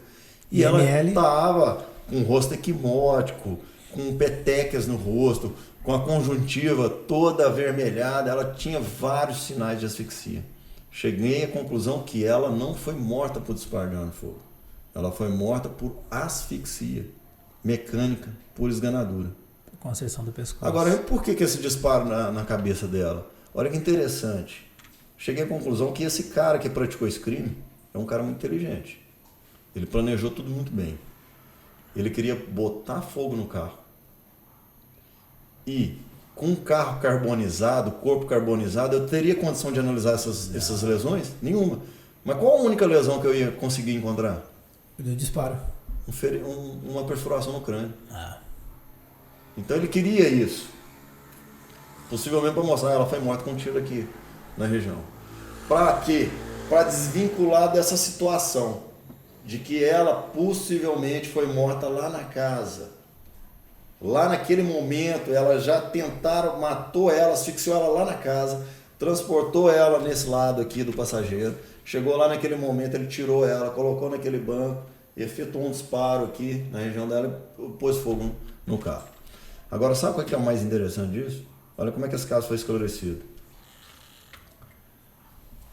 Quando eu vi aquela situação do combustível, havia um edredom debaixo dos jornais. O edredom era um edredom lá da casa, que também estava embebido com substância de combustível. Eu peguei esse edredom, guardei e acondicionei. E eu precisei de analisar eles. Liguei para o Instituto Criminalístico, preciso de analisar um edredom, para saber que tipo de combustível é esse. Ah, mas aqui a gente não faz esse tipo de análise, não. Aí me passaram um contato de uma professora da UFMG, que trabalha no setor de combustíveis, de análise de combustível. Aí expliquei a situação para ela. Ela falou, Leal, pode mandar o material para mim. Mas antes disso, deixa eu explicar o que aconteceu. Na investigação, quando eles começaram a investigar, eles descobriram que um dia antes do homicídio, o marido dela, que tem uma Hilux SW4 a diesel, parou num posto de combustível e pediu para colocar gasolina no tanque de combustível dele. Aí o frentista, pô, diesel. Seu carro é diesel, pô. Eu, não, pode colocar gasolina. Não, você tem certeza? Pode colocar. Aí colocou. Depois disso ele saiu do posto, foi direto no mecânico e pediu o mecânico para tirar o combustível que ele tinha acabado de colocar. O cara achou isso tudo muito estranho, o frentista achou estranho. Ainda bem que a investigação descobriu isso. Foi linkando, né? Foi linkando. E quando ele foi no mecânico, ele pediu o mecânico uma garrafinha de água que tinha lá, você me empresta essa garrafinha aqui e tal, e tirou uma amostra. Isso aqui é porque eu preciso, porque o cara lá do posto colocou gasolina aqui, eu preciso dar uma amostra dessa para poder, sei lá. Entrar contra o posto. Sei lá, alguma coisa assim. Beleza. A investigação descobriu isso, me falou. Eu falei, cara, eu preciso dar uma amostra desse combustível aí. Nós fomos lá, pegamos uma amostra do combustível. Ainda tinha lá? Tinha uma bombona lá no mecânico. O mecânico ainda fala, não, eu veio aqui, tirei dele e tal. Ele falou que o frentista colocou gasolina no lugar de diesel, por isso que ele pediu para tirar, que senão ia danificar o motor dele, beleza. Quando eu peguei o edredom e uma amostra dessa, enviei para o UFMG, sabe o que eles descobriram? Que a mesma concentração de gasolina e diesel que tinha nessa amostra, tinha no edredom. Então, ou seja, eles linkaram. A gente conseguiu linkar que aquele combustível que estava no edredom é o mesmo combustível que estava no tanque dele e dessa garrafinha que ele tinha tirado. E aí, o pessoal começou a prendeu ele. Assim, foi lá na casa dele, não sei se tinha uma preventiva, levou ele para a delegacia e começou a trabalhar esse cara. Trabalhar na investigação. Perguntar, inquirir. Onde você estava? Estava no. Contraditar. Ele tinha álibi, né? Ele tinha vários álibis. Mas aí ele viu que a pressão estava muito grande. Quando chegou no combustível? Ele chegou confessou o crime. Ele confessou. Falou que ele planejou. Só que ele não queria dar o nome, porque ele contratou alguém para sequestrar ela e matar ela. Mas ele não confessou. Mas ele confessou a autoria como o mandante do crime. Mas esse alguém não. Mas no carro, depois eu consegui coletar uma digital. Na maçaneta do carro. Em que ela estava, quando ele fechou a porta, ele deixou uma digital aqui do polegar. E ele foi coletado. Só que teria que aguardar a investigação para chegar num suspeito e fazer uma comparação. E aí nós ainda não sei se eles chegaram nesse suspeito, porque aí quando se chega ao suspeito, essa comparação já é feita lá no Instituto Criminalístico, então aí eu já não fiquei sabendo que tinha ocorrido. Mas é um caso que foi muito interessante, é um caso de grande repercussão e é um caso que foi esclarecido quase que na mesma semana do crime.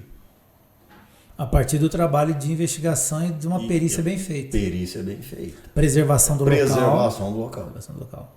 Mais importante a preservação do O local. código fala, o código de processo, né, cara, que a autoridade deve preservar o local até a chegada do perito criminal. Sim. O senhor da cena do local do crime é o perito. Sim. Só depois que o perito libera o local Aí eles podem. é que começam as investigações em tese, né? É. Falta ainda, assim... Mas essa cultura nossa, ela é muito ainda... Eu acho que tem que fazer um trabalho nesse sentido, principalmente nas polícias. Né? Precisa conscientizar, trabalho de educação nesse sentido, de conhecimento das leis, das normas, da importância da preservação para um bom trabalho pericial. Porque o trabalho técnico ele é fundamental para a desvendação de um crime, cara. A investigação ela só começa a partir de uma perícia. Né? A investigação, por exemplo, de um crime, ela vai começar através do trabalho do perito, que é o perito que vai passar todas as informações do investigador. Ó, o crime foi assim, para mim tem mais de um autor, ou tem mais de uma arma, a arma foi assim, os disparos foi desse jeito. Então ele vai passar todas as informações de como foi a dinâmica do crime da investigação, e aí a investigação começa a trabalhar. E eu tenho um caso muito interessante dessa passagem de informação, que se não fosse isso, não seria esclarecido. De forma alguma. Tá? Esse caso é um caso assim, primeira vez que o meu legista foi no local, porque eu obriguei ele no local. Eu falei com o médico legista, eu sei que seu trabalho é após o nosso trabalho, mas nesse caso aqui você precisa vir aqui. Ele até brigou comigo. Pô, mas não é a função nossa. Eu falei, não, mas esse caso vai ter que vir, cara. Tem casos que exigem uma presença maior, né? Esse caso é o seguinte, estava de plantão e uma menina de 12 anos, 5 horas da tarde, começou a pipocar nas redes sociais. Menina, eu não lembro o nome dela. Desapareceu. E a mãe desesperada. A menina desapareceu e tal, sumiu. E pipocando na rede social. Quem ficar sabendo onde localização, paradeiro da menina fulano de tal, aí isso pipocando na cidade toda. E eu achei aquilo muito estranho. Eu falei, gente, alguma coisa aconteceu com essa menina. E aí eu estava de plantão às 5 horas da tarde. Eu saí da perícia, eu até falei com o delegado, doutor, tem alguma coisa estranha com esse caso aqui. Você viu isso aqui que tá pipocando na rede social? Ele, Léo, eu vi mesmo, pessoal, tal, mas não tem nada ainda. Eu falei, não, eu posso ir lá conversar com a mãe? Eu falei, Léo, se você quiser aí, pode ir. Não tem nada, não tem crime, não tem nada. Eu falei, não, eu vou lá, vou conversar com a mãe para saber o que está acontecendo. Aí fui.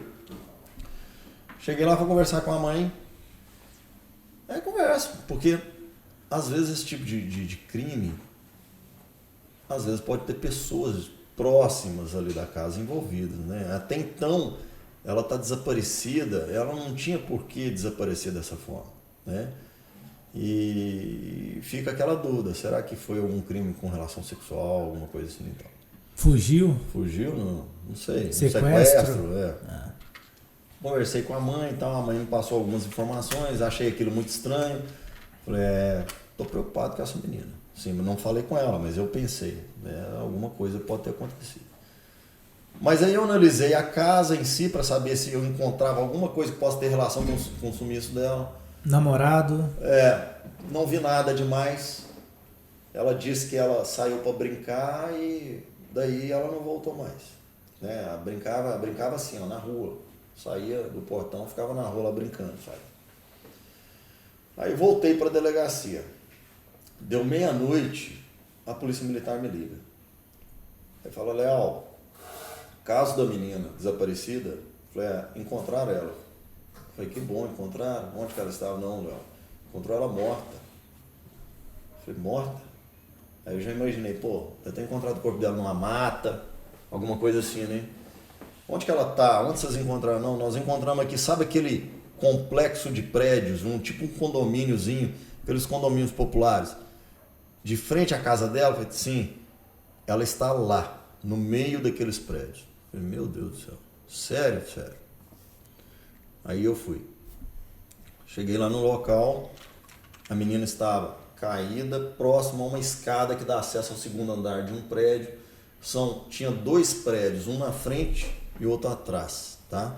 E vários apartamentos, alguns apartamentos inacabados, que poderia o quê? Servir de local de alguém ter agredido essa menina. Eu percebi que ela tinha caído de um ponto mais alto. Ela tinha algumas lesões, e aí novamente aquela questão das lesões pós-morte e lesões em vida. E percebi que ela teve uma queda ali. Ela caiu de algum ponto, mas ela poderia tanto ser sido projetada do prédio que estava atrás, quanto do prédio que estava na frente. São 3 apartamentos para cima de cá e 3 apartamentos de cá. E ainda tinha apartamento do lado direito e do lado esquerdo de cada um. Só que alguns não estavam funcionando.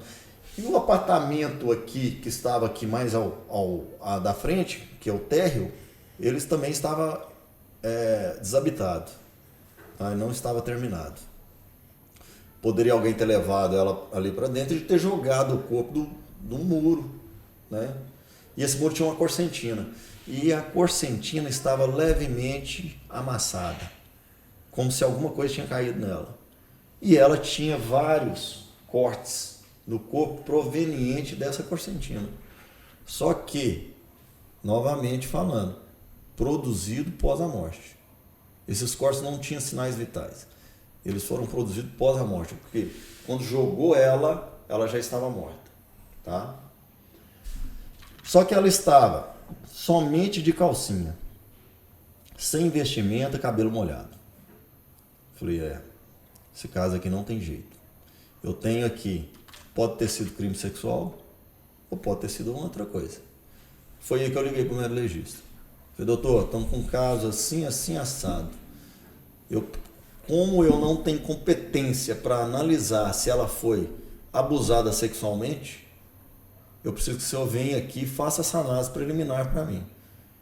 Não, Léo, mas isso aí a gente faz só depois que o corpo vem para cá. Eu falei, doutor, é importantíssimo, eu preciso saber para ver qual linha de investigação que nós vamos traçar aqui. É um caso de repercussão, é um caso que vai dar uma repercussão grande e tal. Aí ele foi.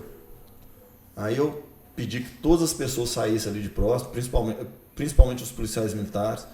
Falei, eu nem acompanhei. Falei, doutor, quero que o senhor olhe se ela foi abusada sexualmente. Aí ele foi e ficou sozinho com ela.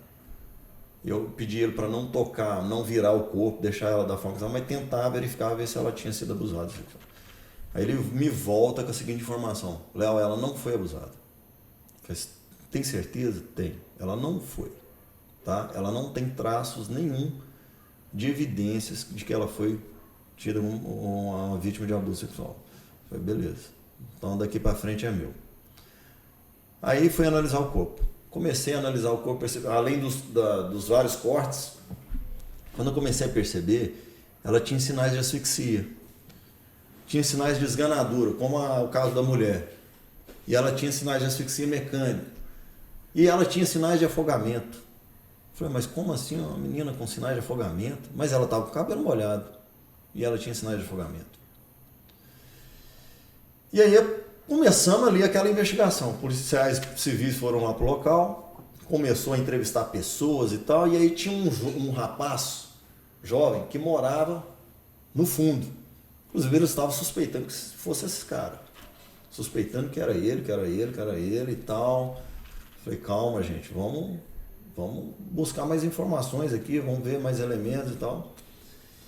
E aí, policiais militares já estavam no lote ao lado, verificando se encontrava alguma coisa. Quando veio, eles me gritaram, Léo, nós encontramos uma sacola aqui, tem alguma coisa aqui. Eu fui lá. Quando eu cheguei lá, tinha uma sacola de lixo. Quando eu abri a sacola, tinha as vestimentas dela toda molhada, uma calça preta e uma camisa de malha molhada. E tinha um lixo de casa comum. Aí eu peguei, abri aquele lixo, fui separando lixo por lixo, embalagem por embalagem. E a roupa dela, fotografei tudo.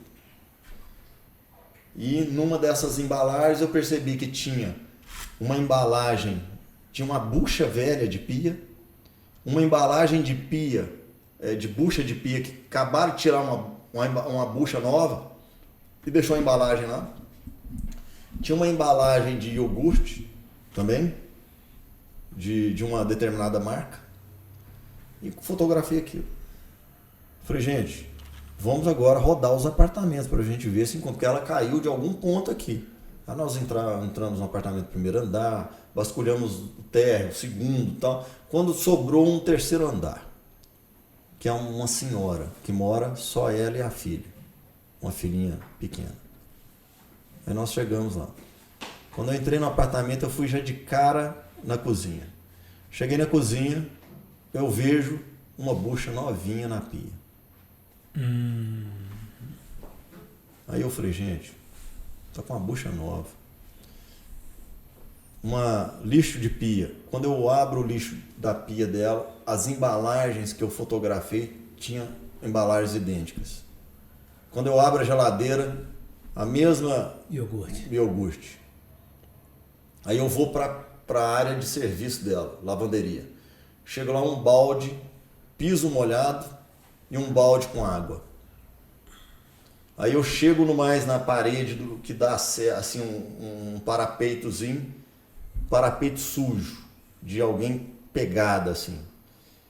E aí quando eu olho embaixo, um telhado que tem logo abaixo ali do parapeito, uma limpadura, um telhado de metal, aqueles de fibra imitando telhas de cerâmica. Ela estava com uma limpadura bem visível, assim, como se alguma coisa arrastou ali. Caiu, arrastou, e bem abaixo a corcentina amassada. Trajetória toda. A trajetória perfeita. Falei, essa menina foi morta aqui. Aí nós começamos a conversar com ela. Começamos a conversar e foi a mesma coisa. Trabalho de investigação é essencial também. E aí tudo que ela falava a gente refutava. Falava, aqui nós encontramos isso, tudo bate. E aí ela confessou o crime. Aí quando eu te falei que eu encontrei sinais de asfixia, que eu encontrei sinais de afogamento, que ela tinha sinais de corte que foi produzido depois e tal. Você vai ver que o depoimento dela bate tudo com as evidências. Quando ela começa a confessar, ela fala o seguinte, que ela não gostava dessa menina, porque essa menina ia lá para brincar com a filha dela. A filha dela era menor. Toda vez que ela ia brincar com a filha dela, ela batia na filha dela. E nesse dia, ela estava varrendo lá o apartamento, essa menina chegou para brincar com a filha. Ela falou, não, hoje você não vai brincar com a minha filha e tal. E a menina já entrou. E foi brincar com a filha dela. E bateu na menina, na filha dela. Ela ficou com tanta raiva, ela já estava puta. Ela pegou essa menina, levou ela lá pro alpendre, lá da área de serviço, asfixiou ela, pescoço, viu que ela desfacelou. Aí quando ela foi analisar, ela percebeu que ela ainda tinha sinal vital. O que ela fez? Ela encheu o balde de água, colocou o balde no chão, pegou a cabeça dela e enfiou lá dentro. E esperou um tempo para ter certeza que ela tinha morrido. Aí, quando ela fez isso, ela pensou assim, depois eu vou ocultar o corpo. O que ela fez? Ela pegou, enrolou ela num cobertor e colocou debaixo da cama do quarto da filha. E realmente depois nós encontramos esse cobertor lá. Ela mostrou o cobertor que eu enrolei o corpo. E o cobertor estava molhado. Aí ela colocou lá. Ela tirou as vestimentas, né? Porque para não molhar o cobertor muito, ela tirou as vestimentas, botou no lixo e jogou do outro lado. E ela deixou, até que ela tivesse um tempo para poder ocultar o cadáver da menina. Só que começou a surgir movimento, gente procurando, muita gente na rua procurando ela, muita gente. E ela não tinha como sair com o corpo. O que ela fez? Ela ficou desesperada, ela não sabia o que fazer. Aí quando ela viu aquele mundaréu de gente lá na rua, e atrás, o apartamento dela dava para o fundo, ela percebeu que atrás não tinha nada, ela estava desesperada, ela pegou o corpo e jogou. Só que ela jogou porque tinha um telhado e tinha um muro aqui. Ó. Ela jogou para cair no telhado e cair dentro do apartamento lá do térreo que não tinha ninguém morando. Desocupado. Só que o corpo bateu e depois ele projetou, caiu na corcentina e caiu entre os apartamentos. Puxa. E aí foi isso aí que aconteceu. Então, um caso interessante, como que a perícia conseguiu definir todas as evidências relacionadas e bateu com a versão dela. Já teve casos de perícia que você fez e depois, tipo, não se confirmou? Cara, alguma coisa se confirma. Tipo, ó, eu errei aqui. No início, eu acho que o perito está muito cru, né? O perito faz uma academia de polícia e eu vou te falar, cara, a perícia, se aprende a fazer perícia na prática. E nenhuma perícia é igual à outra. Nunca você vai encontrar uma perícia igual. Tudo são experiências. Todo local de crime é uma experiência nova. Então, o perito, cara, um tempo que ele vai tendo as experiências, ele vai ficando mais experiente, né? Quanto mais experiente. Então, hoje, basicamente, eu falo por mim, quando eu chego no local, eu já sei traçar toda a dinâmica do evento. Eu vejo um corpo ali, vejo umas evidências, né? E já começo a traçar na minha cabeça. Aconteceu isso. É um resumo básico da minha dinâmica ali daquele local. Agora, será que realmente eu vou analisar com mais calma? Aí eu começo a fazer uma análise com mais calma e no final eu já percebo que aquilo que eu tinha traçado como dinâmica inicial daquele evento, ela bate. É uma visão assim extraordinária quando a gente é experiência. E como é que chega assim, tipo, perícia inconclusiva? Aquelas perícias que você, assim, a perícia tem que ser objetiva, né? Objetivo. A perícia é muito objetiva, é muito técnica. Sim, não, ou não é. Não dá para ter elementos subjetivos de... Mas às vezes você pode inferir algumas coisas que você não tem certeza. Infere-se que tenha ocorrido dessa forma, né? Pela experiência do perito, ele tem quase certeza que foi daquela forma. Só que ele não quer falar para depois, não foi daquela forma, ele não quer errar, né? Vamos dizer assim. Mas ele infere, eu acredito que foi dessa forma. A gente pode colocar um esclarecimento nesse sentido, né? Até para clarear. A investigação, é claro, depois ela vai comprovar isso. Porque você lembra do caso do PC Farias? Sim. Antigão, né? Um clássico aí para perícia, porque nós tivemos lembro que teve um laudo primeiro que dava homicídio seguido de suicídio. Sim. Eu não sei quem fez esse laudo, eu sei que depois eu me lembro de um laudo do Badam Palhares, que era famosíssimo na época, perito contratado por caso. E um outro caso do mesmo PC Farias que deu que, na verdade, foi duplo homicídio. Sim.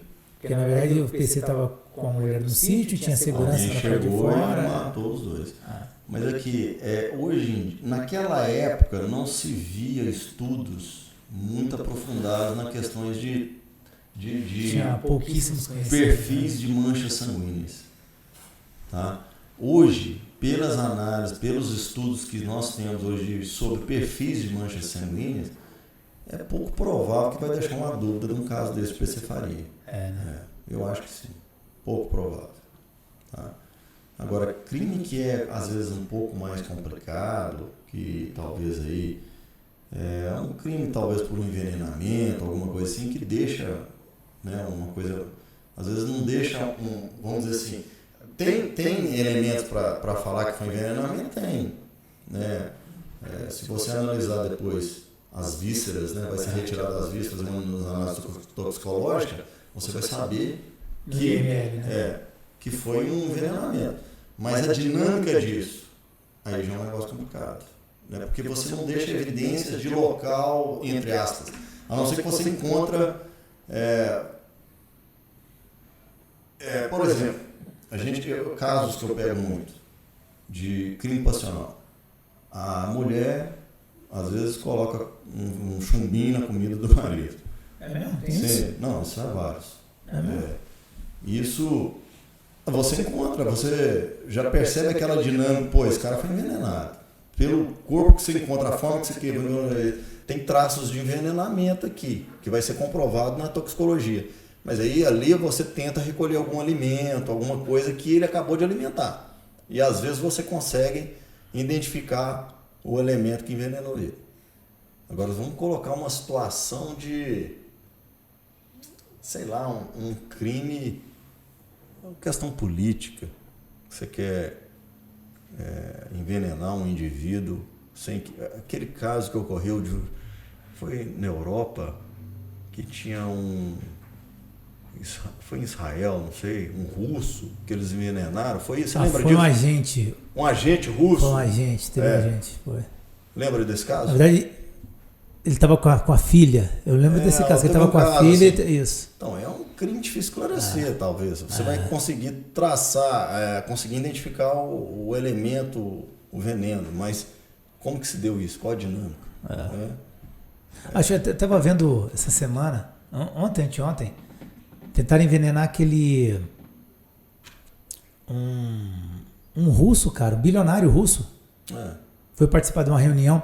Na verdade, ele era aliado do Vladimir Putin. Foi inclusive que indicou o Vladimir Putin para ocupar o cargo que ocupa hoje. E depois, quando começou a guerra, ele se prontificou a ser um dos voluntários para tentar unir, acabar com a guerra. E aí ele é envenenado, ele com a equipe dele é envenenada numa reunião dessas. Essas conspirações políticas aí que existem, né? Que um crime político e tal, esse tipo de coisa. E na Rússia, é um envenenamento, às vezes uma queda de aeronave, algum cara, né? Então é mais ou menos isso aí. O cara não vai pedir alguém para executar o fulano de tal, que é a desavença dele, questão política. Né? Mas você pensa que na Rússia, cara, esses caras eles andam com uma proteção incrível, pô. E é difícil chegar. Não chega perto desses caras, né? Não chega. Eu não sei se você acompanha, mas eu vejo alguns vídeos do presidente da Ucrânia.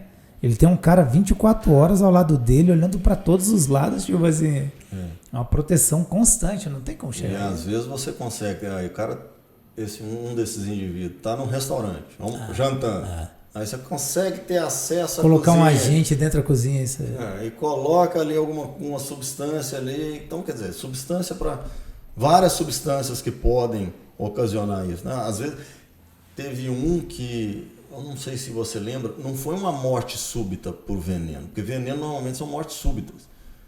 É um elemento em que ele consumiu e que com o tempo é quase que um elemento... Ele criou, ele alimentou dentro dele o veneno que mataria, né? Esse elemento é tipo um elemento radiação, que emite algum tipo de radiação, alguma coisa nesse sentido, que ele se alimentou disso e com o tempo a vitalidade dele foi diminuindo até ele morrer. E eles chegaram a essa conclusão. Os russos têm histórico disso, né? Pois é. Cara, e me conta uma coisa assim, tu chega numa cena e tu não encontra aquilo preservado. Qual que é a ação? Você faz o exame, faz a perícia, ou não faz a perícia, ou constata que não houve preservação? Como é que é? Porque assim... Você tem que fazer, né? Por mais que você encontre aquilo, você percebe que o local foi... Porque alguma coisa não bate com a dinâmica do crime. O perito percebe isso. Posicionamento do cadáver não bate. Esse cadáver foi mexido. Ele foi alterado do seu posicionamento original, né? E você percebe isso. E às vezes você pergunta, alguém mexeu aqui? Alguém mexeu aqui? Né? E aí acaba que você relata. O lance do corpo lá da arma. Agora, alguma alteração pode alterar, outras não, né? Às vezes uma pode alterar muito uma perícia, outras não, né? Então, assim, depende. De cada caso a gente vê o que isso vai prejudicar na perícia ou não, né? Qual que é a maior dificuldade hoje do perito, em tese? Qual que é o que vocês enfrentam no dia a dia, assim, olha? No dia a dia, cara, eu acho que hoje o maior problema da perícia é o perito trabalhar sozinho. Tá? Isso é no estado todo.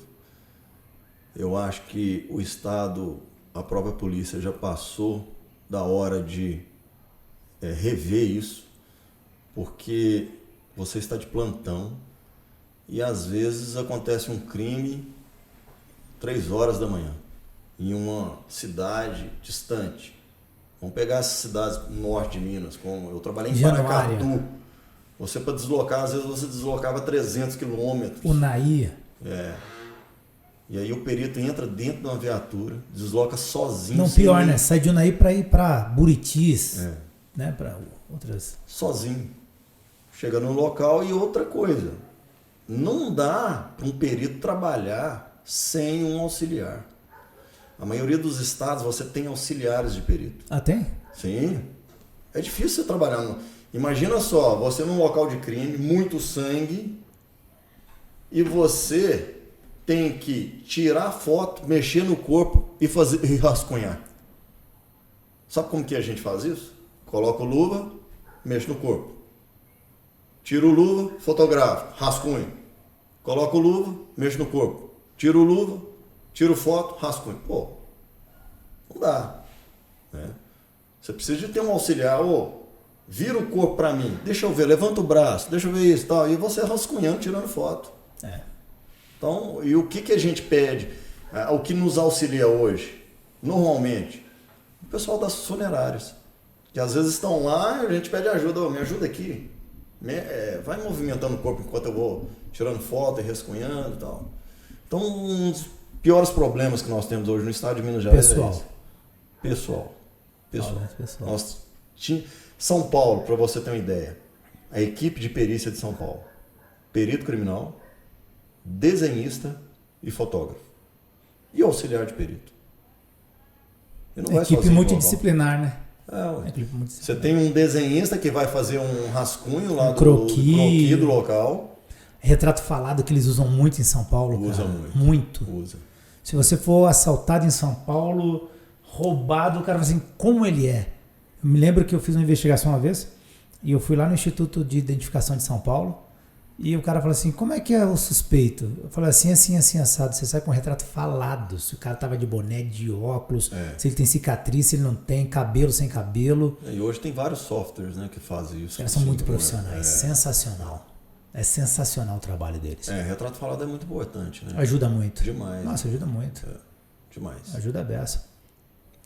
E além do pessoal, assim, como é que vocês da perícia estão agindo, ou se é que estão agindo, ou estão vendo a realização de perícias feita por quem não é perito? Existe pelo menos da chefia... Por exemplo, qual situação assim? Porque a lei fala que não havendo perito, pode ser nomeado perito ad hoc. Sim. Certo? Mas por exemplo, extração de dados de telefone celular por policial militar. Sim, tá. Não, a legislação antiga, ela fala o seguinte, quando na ausência de perito criminal, você poderia nomear um perito que a legislação antiga, preferencialmente com formação adequada para aquele ato, né? A legislação hoje, ela fala não só de um, é dois. Sim. Hoje agora são dois. Preferência que tenha formação específica. A única hipótese de perito única é para constatação do laudo de droga, o resto é só que a legislação ela não previa a questão da cadeia de custódia. Porque se a cadeia de custódia ela é manipulada por outra pessoa, aí já há quebra da cadeia de custódia. Porque quem vai manipular os vestígios é um perito criminal. Fora ele, já houve quebra de cadeia. Né? Eu tenho a legislação aqui, ela, até como nós estávamos discutindo ela, que ela fala... banalizou assim, eu vejo uma banalização de uma profissão legalmente instituída, regulamentada por normas próprias, né? Dentro do quadro do Estado, ela tem uma normativa que ela deve ser seguida e ela é atropelada. Sim, várias vezes atropelada. Então nós temos aqui a nova legislação, que fala da cadeia de custódia. Ela fala no artigo 158b, a cadeia de custódia compreende o rastreamento do vestígio nas seguintes etapas. Né? A primeira etapa é o reconhecimento. Então, quem tem informação para reconhecer se aquilo é vestígio ou não? Nós acabamos de discutir isso aqui. O perito é o profissional que vai ter a capacidade de falar que aquilo tem relação com o crime ou não. Então, se trata de um vestígio. Né? Isolamento. O isolamento está mais para a questão da polícia militar. Só que, às vezes, a maioria das vezes, O isolamento é feito de forma errada, tá? Uma coisa é a preservação, outra coisa é o isolamento. A preservação é preservar para que não se altere aqueles vestígios. E o isolamento é o quê? É o perímetro. E às vezes o isolamento é feito de forma errada, porque o crime começou fora do perímetro que foi isolado. Tá? A gente vê isso muito em acidente de trânsito, homicídio. Às vezes você está chegando no local, você vê uma mancha de sangue que está a 10 metros de distância e está isolado só em volta do cadáver. Né? Cara, o que eu vejo muito assim também, em crimes com arrombamento, crimes de furto com arrombamento, é a ausência do perito porque teve arrombamento. Mas, quem que é o suspeito? Não tem suspeito, então não faz perícia. Acaba que a autoridade policial não requisita a perícia porque não tem suspeito ali na hora do registro da ocorrência. Na verdade, é uma questão assim complicada porque nós temos muito furtos e arrombamentos na cidade. Então, se o perito for atender tudo, não dá conta. Não dá conta. Então, e como a gente não tem uma cadeia, um sistema com cadastro de impressões digitais, em que você possa coletar no local e... vamos jogar se tivesse um cadastro de impressões, ajudava muito, né? A água para o vinho, a questão do crime. Nos crimes de explosão de caixa eletrônico, de roubo a banco, chegou a fazer um banco de dados disso, não chegou? Começou a se fazer quando eu trabalhei com a equipe. Eu lembro disso. Eu estava com a equipe de crimes de roubo a banco. A gente começou a fazer um banco de dados de elementos balísticos que eram encontrados no local. E, claro, também a questão das impressões digitais. Porque aí você tinha condição de conectar casos, né? Explodiu um caixa eletrônico aqui em Pouso Alegre, explodiu um caixa eletrônico em Divinópolis, ou ali em Cidade Cláudio. Você recolhia esses stories, 9mm, e você passava a analisar se saiu da mesma arma. Se os traços de percussão, por exemplo, do estojo, eles eram compatíveis, se foram disparados de uma mesma arma. Então aí você consegue interligar. É a mesma quadrilha que está atuando ali. Então inicialmente começou a fazer isso, né? Mas acaba que começa uma equipe específica para isso, muda. Já não tem muita gente para trabalhar na própria investigação da Polícia Civil, aí você disponibiliza só para aquilo e acaba que, mas está ficando muito crime sem esclarecer lá, então tem que voltar a trabalhar na mesma, né? Então, voltando na cadeia de custódia, tem a fixação, que é você descrever e detalhar o vestígio, né? E aí o ato da coleta, né? E a coleta é recolher o vestígio, o qual será, então, e depois o acondicionamento. E o acondicionamento, a coleta ela tem que ser feita de forma adequada, né? Não é só pegar e colocar no lacre.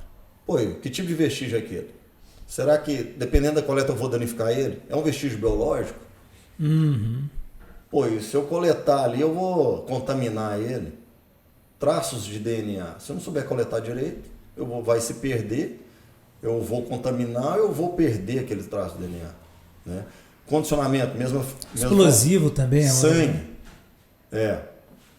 O acondicionamento, o transporte, né? E aí você tem o recebimento, processamento, né? E o armazenamento. Que é o armazenamento? É a central de custódia. É onde fica todos ele todos vai ter que ficar lá. À disposição da justiça. À disposição. Caso haja necessidade de uma nova análise, ele tem a condição de ser feito. Tá? E aí você disse sobre a questão de ser manipulado por outras pessoas. Será que elas estão treinadas para toda essa cadeia aqui? Para que não só... Eu até antecipo isso. Por que eu antecipo isso? Porque eu tenho a perícia como uma profissão.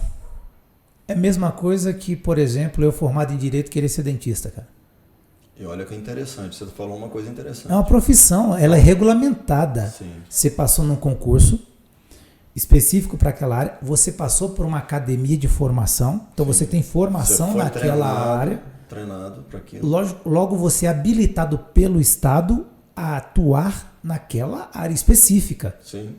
Quem te garante essa habilitação é o seu curso de formação. Sim. Então me parece que qualquer agente que atua fora dessa formação, havendo perito, Ele está usurpando função pública, Agora, inclusive. olha que interessante, chegou para mim essa semana, mas eu acho que isso foi de 2021. Eles estão habilitando o policial rodoviário federal a fazer perícias em rodovias federais. Então, Mas ele está indo para academia, formando? sabe a preocupação? Eles tiveram isso como habilitando eles, né? Essa nova norma, legislação, está os habilitando a fazer perícias em rodovias federais. Agora, do dia para a noite, né? Eles talvez não estejam preparados para fazer perícia de acidente de trânsito. Mas por que eles fizeram isso? Sabe qual a justificativa? Ausência de perito.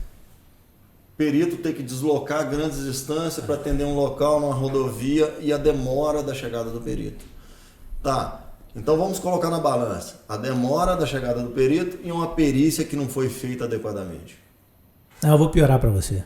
Quando esse policial federal, rodoviário federal, começar a cobrar do Estado que o habilitou para fazer perícia, as cobrar, duas remunerações. Você acha que a justificativa, você acha que eles queriam isso para quê? E vou te falar por que vai, sabe por quê? Quando eu assumi como delegado em 2008, nós assumimos cadeias. E olha que a gente não tinha nenhuma atribuição legal para assumir cadeia. E nós ficamos cuidando de cadeia até que elas foram desativadas pela Polícia Penal hoje. Sim. Eu não entrei, mas muitos colegas entraram na justiça cobrando o direito de receber pelo tempo que atuaram como diretor de cadeia. E ganharam todos. Tá. E estão executando o Estado esse direito. Eles vão fazer a mesma coisa. Não, eles vão querer ganhar igual um perito criminal. Criminal federal. Não, os dois. Federal. Eu sou policial e ganho como policial. E o que eu fizer de perícia eu vou ganhar como perito. Com certeza. Isso é visando lá na frente. Isso é com certeza. Isso, eu participei de alguns congressos criminalísticos e eu via, assim, às vezes um policial rodoviário federal, conversava com um com o outro. Isso já é um projeto deles há anos atrás, porque eles já estavam pensando nisso, né? Então hoje eles consideram que a Polícia Rodoviária Federal tem um ciclo completo. Essa ideia de ciclo completo eles têm a prevenção, têm a investigação e têm até perícia hoje. Só que eles falam em perícia administrativa. Eu não entendi o que é essa perícia administrativa deles. Será que essa perícia administrativa é a mesma perícia criminal? Se tiver um acidente, como eu disse aqui, que o indivíduo colidiu na traseira, matou 6 pessoas, morreram carbonizados, será que eles vão fazer essa perícia? O problema é o seguinte, acontece muito, né? O que acontece muito é que na base, adota-se posturas contrárias à norma, faz a toque de caixa, sim, por uma justificativa até razoável, ausência de servidor, eu vou habilitar quem não tem habilitação para isso. Qualquer um faz. Né? Satisfaz a sociedade. Atende uma demanda social, aí chega lá em cima nos tribunais superiores e fala, não, é ilegal. E aí? Aí todo aquele trabalho que foi feito, aí você não você tem um trabalho que foi feito por um policial rodoviário. Vamos que esse policial rodoviário ele não tenha tanta experiência. Mas não é nem experiência, ele não é perito. Porque quando a lei estabelece perito, é perito quem tem formação em perícia. Sim, e tem uma legislação nisso, tem um Código de Processo Penal. Tem um cargo criado por lei, com remuneração, com funções específicas. Então vamos lá. Você pega a lei orgânica da Polícia Civil, perito criminal, médico legista. Isso é um cargo. Esse cargo só pode ser criado por lei. E ele tem as funções específicas que você pode agir. Ou seja, o funcionário público, o servidor público, só pode agir de acordo com aquilo que está previsto na lei. Isso. Se ele está fazendo algo que ele não está previsto na lei, ele está usurpando função de quem está. Sim, usurpando função. Isso é crime. Tá, mas e essa legislação que foi criada agora? Então, eu não sei que nível eu não que conheço, essa legislação. eu não conheço. Eu não lembro exatamente. Eu não Porque sei. se a legislação mudou para atribuir a ele... mas eu acho que é uma legislação, ela não está a nível de um Código de Processo Penal. É uma legislação, não sei se é uma legislação interna, administrativa, habilitando ele de fazer perícia em rodovias. Mas ato normativo... Não sei. Eu não conheço, na verdade eu nem conheço, posso nem estar falando. Porque aí, né, imagina uma situação dessa, um acidente grave. Ele faz a perícia, talvez não tenha uma grande experiência, mas lá na frente, no decorrer do processo, entra um assistente técnico, um perito criminal aposentado com grande experiência na área de acidente de trânsito, olha aquilo, pô, isso aqui está totalmente equivocado. E faz uma perícia, às vezes a empresa que está envolvida, particular sobre Sabe isso. qual que é o pior? É que se eventualmente ficar comprovado que o servidor agiu por dolo ou por culpa, imprudência, negligência e imperícia. Sim. Imperícia é ausência de habilidades técnicas para atuar. E o Estado for condenado, o Estado pode entrar com ação de regresso contra ele, a gente. Contra ele.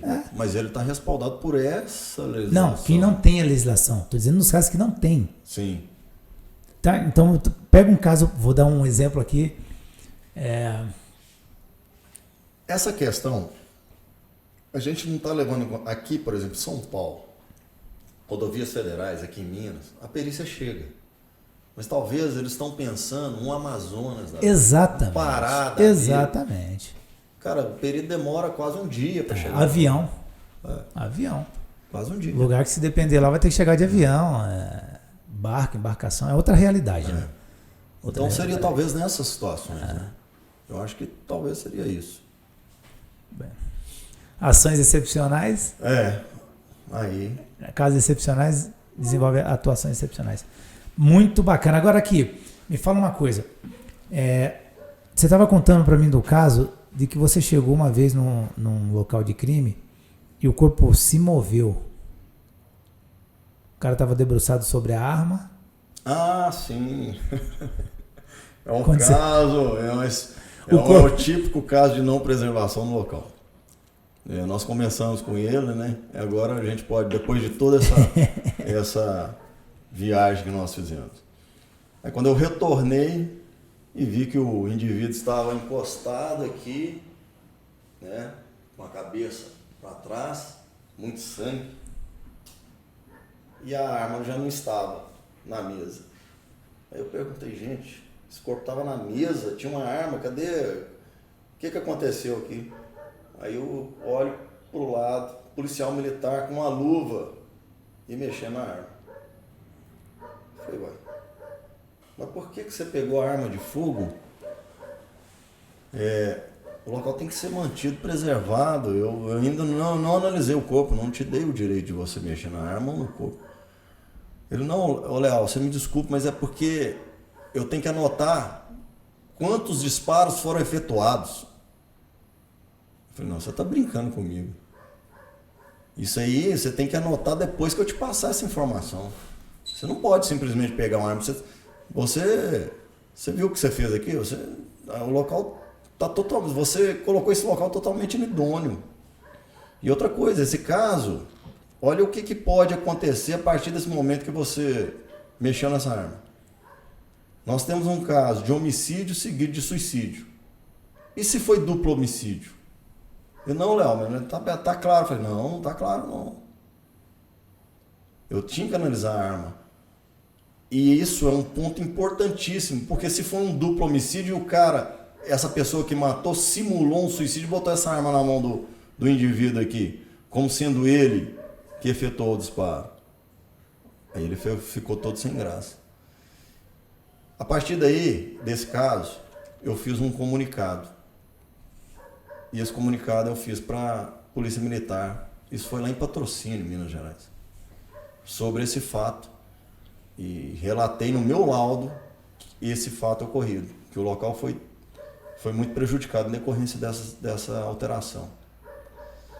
Eu sei que isso repercutiu, assim, Ministério Público. Virou uma repercussão muito grande lá. E eu percebia que os locais lá daquela cidade não estavam sendo bem preservados, isolados. E acabou meu plantão. Fui para minha casa, depois que eu entreguei esse laudo, que gerou essa repercussão toda, um outro plantão meu, teve um outro fato. Quando eu cheguei lá, cara, parecendo que eu estava nos Estados Unidos. Tinha 5 viaturas, local isolado, assim, perfeitamente... Preservado, muito bem isolado. Falei, uma coisa que deu uma mudança. Mudou o protocolo. Mudou. Bom, mas foi depois disso. É bom, muda, né? Mas só que foi passando os anos, o negócio começou a relaxar novamente. E tu é muito demandado judicialmente? Esclarecer laudo em juízo? Cara, eu digo que eu acho que nós peritos, aqui nós não temos essa cultura do juiz requisitar o perito em audiência, num júri. É raro isso acontecer. É raro. Mas às vezes acontece. E essa cultura tem muito nos Estados Unidos. Nos Estados Unidos, o perito de local ele é sempre chamado. Nos países latinos também. Você diz que o perito tem uma carreira, né? Ele é um profissional que tem uma carreira e tal. É interessante que nos países da América Latina, tirando o Brasil, né, os países latinos, o perito lá ele tem uma formação acadêmica. É uma faculdade de criminalística. Interessante. Lá você entra para uma faculdade para se formar em criminalística, com todas as ciências que envolve a atividade. A atividade da criminalística. E a partir dali que você faz sua faculdade, você tem várias opções. Você pode entrar para a polícia de lá, com o corpo da polícia, da fiscalia, né, que é o Ministério Público, que tem também um campo da perícia. E você pode também abrir o seu próprio negócio de perícia perito particular, privado. Cara, e quem quiser te encontrar para tirar dúvidas aí sobre perícia, como é que faz? Rede social? Rede social, eu sou muito fraco em rede social, mas me encontra. Perito Leal, perito_leal, né? Perito Leal. No Instagram. E dou muitas palestras, né, em faculdade sobre perícia criminal. E tô aí, sempre na luta. Cara, que bom. Queria agradecer aqui ao Perito Leal pelos esclarecimentos, por esse bate-papo empolgante, cara. Convite, espero que muito interessante. Primeira vez que eu venho num podcast, achei muito legal. As portas estão abertas aqui para você, para a galera da perícia. Ok. Conta com a gente. Precisando, a gente está à disposição. Obrigadão, valeu, gente. Um abraço e até a próxima. Até mais. Deu, Gui? Pronto. Eu tô rouco já. Foi? Quanto tempo foi? 2 horas. 2 horas? Louco! A gente vai chegar em casa 2 horas da manhã. Dá aí, pô. Amanhã cedo.